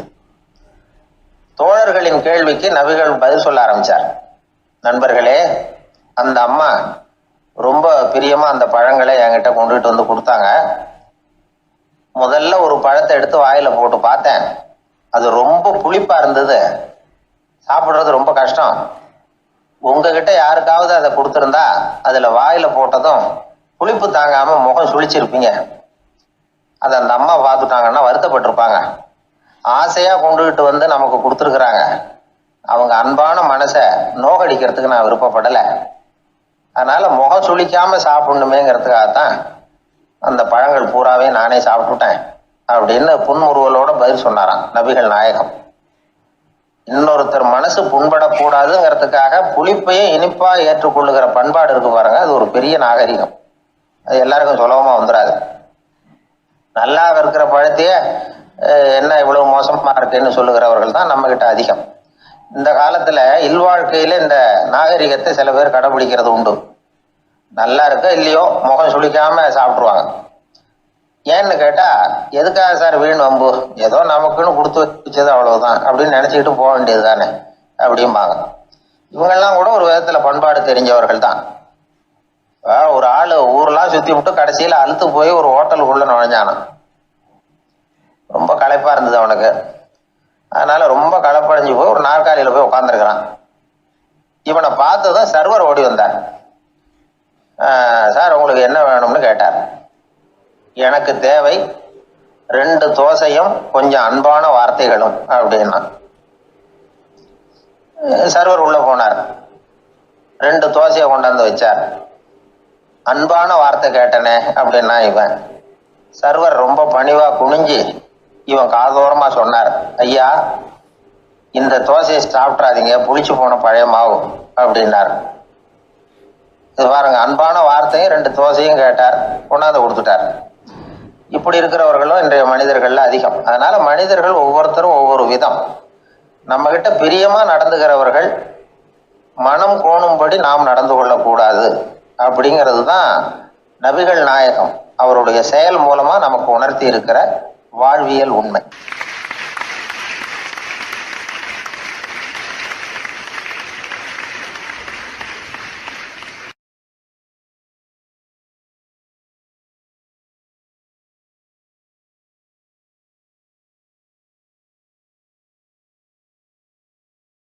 ஊரில் ஒரு சிற்பி இருந்தார். சிற்பின்னா அவர் ரொம்ப திறமையுள்ளவர். அதாவது எங்கேயாவது ஒரு கல் கிடந்தா போதும், அதை அப்படியே எடுத்துகிட்டு வருவார். கொஞ்ச நாள் கழித்து அவர் இடத்துக்கு போய் பார்த்தா அழகாக ஒரு சிற்பம் உட்காந்துருக்கும். இந்த கல்லாக கிடந்தது சிற்பமாக மாறி இருக்கும். அந்த அளவுக்கு பண்ணிவிடுவார் அப்பேற்பட்ட சிற்பி. எப்படிங்க அவ்வளவு மோசமான ஒரு கல்லில் இருந்து இவ்வளவு அழகாக ஒரு சிற்பத்தை உங்களால் வடிக்க முடிஞ்சுது அப்படின்னு கேட்டால், அது ஒன்றும் பெரிய விஷயம் இல்லைங்க. இந்த சிற்பம் ஏற்கனவே அந்த கல்லுக்குள்ளே இருந்தது. இதை சுற்றி இருக்கிற வேண்டாத பகுதிகளெல்லாம் உளியால் கொத்தி எடுத்துவிட்டேன், அவ்வளவுதான் என் வேலை. உடனே உள்ளே இருந்த இது வெளியில் வந்துட்டுது அப்படிம்பார். அந்த அளவுக்கு திறமைசாலி. ஒரு சின்ன பாறை இல்லைன்னா கருங்கல்ல பார்த்துட்டாருன்னா போகிறோம், விடமாட்டார். அந்த கல்லோட அமைப்பை கவனித்து பார்த்துட்டு இதுக்குள்ளே ஒரு வீரன் ஒளிஞ்சிருக்காம்பார். அவர் கண்ணுக்கு தெரியும். இந்த கல்லுக்குள்ளே ஒரு துறவி உட்காந்துருக்காரும்பார். நமக்கெல்லாம் வெறும் கல்லாக தான் தெரியும். இந்த கல்லுக்குள்ளே ஒரு நடன மங்கை நடனம் ஆடிக்கிட்டு இருக்கா அப்படிம்பார். உடனே அந்த கல்லை கொண்டுகிட்டு வருவார். அவர் சொன்னது மாதிரியே உள்ளே இருக்கிற அவங்களையெல்லாம் வெளியில் கொண்டுகிட்டு வந்துடுவார். அதாவது வேண்டாத பகுதிகளெல்லாம் கொத்தி எடுத்துருவார். அவர் மொழியில் சொல்லப்போனால், இந்த சிற்பிக்கு ரொம்ப நாளாக மனசுக்குள்ள ஒரு ஆசை. அதாவது உண்மை, தூய்மை, இதுக்கு உதாரணமாக இருக்கக்கூடிய புத்தர் சிலையை வடிக்கணும் அப்படிங்கிறது அவரோட ஆசை. ஆனால் அந்த ஆசை நிறைவேறாமலே இருந்துக்கிட்டு வந்தது. அதுக்கு என்ன காரணம்னா, அதுக்கு தகுந்த மாதிரி ஒரு கல் கிடைக்கல. கல் கிடைச்சா அதை செஞ்சுருவார். ரொம்ப காலமாக அங்கே இங்கே தேடி அலைஞ்சார். இந்த புத்தர் சிலை வடிக்கிறதுக்கு பொருத்தமாக ஒரு கல் கிடைக்குமா அப்படின்னு சொல்லி கண்ணில் படுற கல்லையெல்லாம் உத்து உத்து பார்ப்பார். உள்ளே புத்தர் இருக்காரான்னு கவனிப்பார். இருக்கிற மாதிரி எதுவும் தெரியல அவர் கண்ணுக்கு. சரி, இதுக்கு என்ன செய்யலாம்னு யோசனை பண்ணார். நேராக ஒரு புத்த மடாலயத்துக்கு போனார். அங்கே இருக்கிற ஒரு புத்த துறவியை சந்தித்தார். அவர்கிட்ட விசாரித்தார், சுவாமி, புத்தரின் தூய்மை ஒளிஞ்சிருக்கிற அந்த கல் எங்கே கிடைக்கும் அப்படின்னார். அந்த கல் இருக்கிற இடம் எதுன்னு இன்னமும் உங்களுக்கு தெரியலையா அப்படின்னு கேட்டார் துறவி. இல்லைங்க, அதுக்காகத்தான் அலைஞ்சிக்கிட்டு இருக்கிறேன் அப்படின்னார் இவர். சரி, கவலைப்படாதீங்க, என் கூட வாங்க காட்டுறேன் அப்படின்னு அழைச்சிட்டு போனார். எங்கே போனார்னா அந்த மடாலயத்தின் பின்பக்கம் போனாங்க. 2 பேரும் போனாங்க. அங்கே போய் பார்த்தா அங்கே ஒரு கிணறு இருந்தது. என்ன அது, நாம் கேட்டது கல், இவர் அழைச்சிட்டு வந்து காட்டுறது கிணறு அப்படின்னு இவருக்கு சந்தேகம். ஒரு மாதிரியாக பார்த்தார். அவர் சொன்னார், துறவி எட்டி பாருங்க உள்ள அப்படின்னாரு. கிணறுக்குள்ளே என்ன இருக்கும்னு இவருக்கு தெரியாதா, இருந்தாலும் அவர் சொல்கிறாரு அப்படின்னு சொல்லி எட்டி பார்த்தார். பார்த்தா அதில் தண்ணி இருந்தது. அந்த தண்ணியில் தன்னோட உருவம் தெரிஞ்சுது. இப்போ அந்த புத்த ஞானி சொன்னார், துறவியாரே, புத்தரை நாம தான் ஒழிச்சு வச்சிருக்கிறோம், நமக்குள்ளே தான் அவர் மறைஞ்சிருக்கிறார். அவரை அடையாளம் தெரியாதபடி மூடி இருக்கிறது எது தெரியுமா? நம்மக்கிட்ட இருக்கிற கோபம், போலித்தனம், பதட்டம், ஆசை, இதெல்லாம் தான். அறிவு அப்படிங்கிற ஒளியால் அதையெல்லாம் செதுக்கி எடுத்துட்டோம்னா அந்த அழகான புத்தர் வெளியில் வந்துடுவார் அப்படின்னு சொன்னார் துறவி. அதனால் நமக்குள்ளே இருக்கிற நம்மளை நமக்கே அடையாளம் தெரியல அப்படிங்கிறது தான் உண்மை. இந்த உண்மையான மனிதன் உள்ளே இருக்கிறான். இவர் கல்லை பார்த்துட்டு உள்ளே யார் இருக்காங்கிறது அவருக்கு தெரிஞ்சுது சிற்பிக்கு. ஆனால் உண்மையான புத்தர் எங்கே இருக்காருங்கிறத அவரால் அடையாளம் கண்டுபிடிக்க முடியல. அப்படி தான் பல பேர் இன்றைக்கி இருந்துகிட்டு இருக்கிறோம். ஒரு அப்பா தன்னுடைய பிள்ளைக்கு புத்தி சொன்னார், அதோ பார்ப்பா, மனசு தான் கல், அறிவு தான் உளி. உன்னுடைய மனசுங்கிற கல்லை அறிவுங்கிற ஒளியால் செதுக்கி அழகான மனிதனாக நீ வெளியில் வரணும்னார். அதுக்காக தான்ப்பா தேடிக்கிட்டு இருக்கேன்னா அவன். மனசுங்கிற கல்லை தேடிக்கிட்டு இருக்கிறியா அப்படின்னு கேட்டார். இல்லைப்பா, அறிவுங்கிற ஒளி எங்கே இருக்குன்னு தெரியல எனக்கு, அதை தான் தேடிக்கிட்டு இருக்கிறேன் அப்படின்னு நானா. அதனால் அறிவை தேடிக்கிட்டு இருக்கிறவன் என்னைக்கு உண்மையை கண்டுபிடிக்க போகிறான், அதையே கண்டுபிடிக்க முடியலைங்கும் பொழுது. அதனால் நாம் யார் அப்படிங்கிறது நமக்கு அடையாளம் தெரியணும். அந்த அடையாளம் தெரிஞ்சுட்டா வாழ்க்கையில் வெற்றி நிச்சயம்.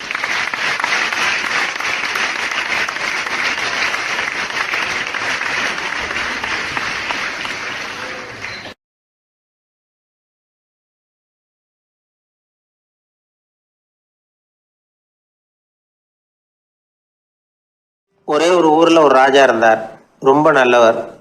ஒரு நாள் அரண்மனையில் விசாரணை நடந்துகிட்டு இருக்குது. அதில் ஒரு வழக்கு. ஒரு விவசாயி வந்து புகார் கொடுக்குறார். என்ன புகார்னா, அவர் வயலில் ஆடுகள் வந்து மேய்ஞ்சி பயிரை அழிச்சுட்டுது. நிறைய உழைச்சி செலவு பண்ணி பயிரை உண்டாக்கி வச்சுருந்தேன், எல்லாம் போயிட்டுது. இனிமேல் நான் என்ன செய்யறது, நீங்கள் தான் சரியான தீர்ப்பு வழங்கணும் அப்படின்னார் அந்த விவசாயி. அந்த ஆடுகளுக்கு சொந்தக்காரர் யாருன்னு கண்டுபிடிச்சி அரண்மனைக்கு அழைச்சிட்டு வாங்கன்னு உத்தரவு போட்டார் ராஜா. சேவகர்கள் போனாங்க, ஆளை கண்டுபிடிச்சாங்க, கூப்பிட்டுக்கிட்டு அரண்மனைக்கு வந்துட்டாங்க. ராஜா விசாரணை பண்ணார். அப்புறம் விசாரித்து முடிச்சுவிட்டு தீர்ப்பு வழங்கினார். இந்த விவசாயி அடைந்திருக்கிற இழப்புக்கு ஈடாக உன்னுடைய ஆடுகளை அவங்ககிட்ட கொடுத்துட வேண்டியது அப்படின்னு சொல்லிவிட்டார்.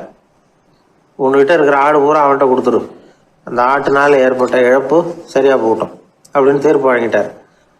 அந்த மன்னருடைய மகன் இதை பார்த்துக்கிட்டே உட்காந்துருந்தான்.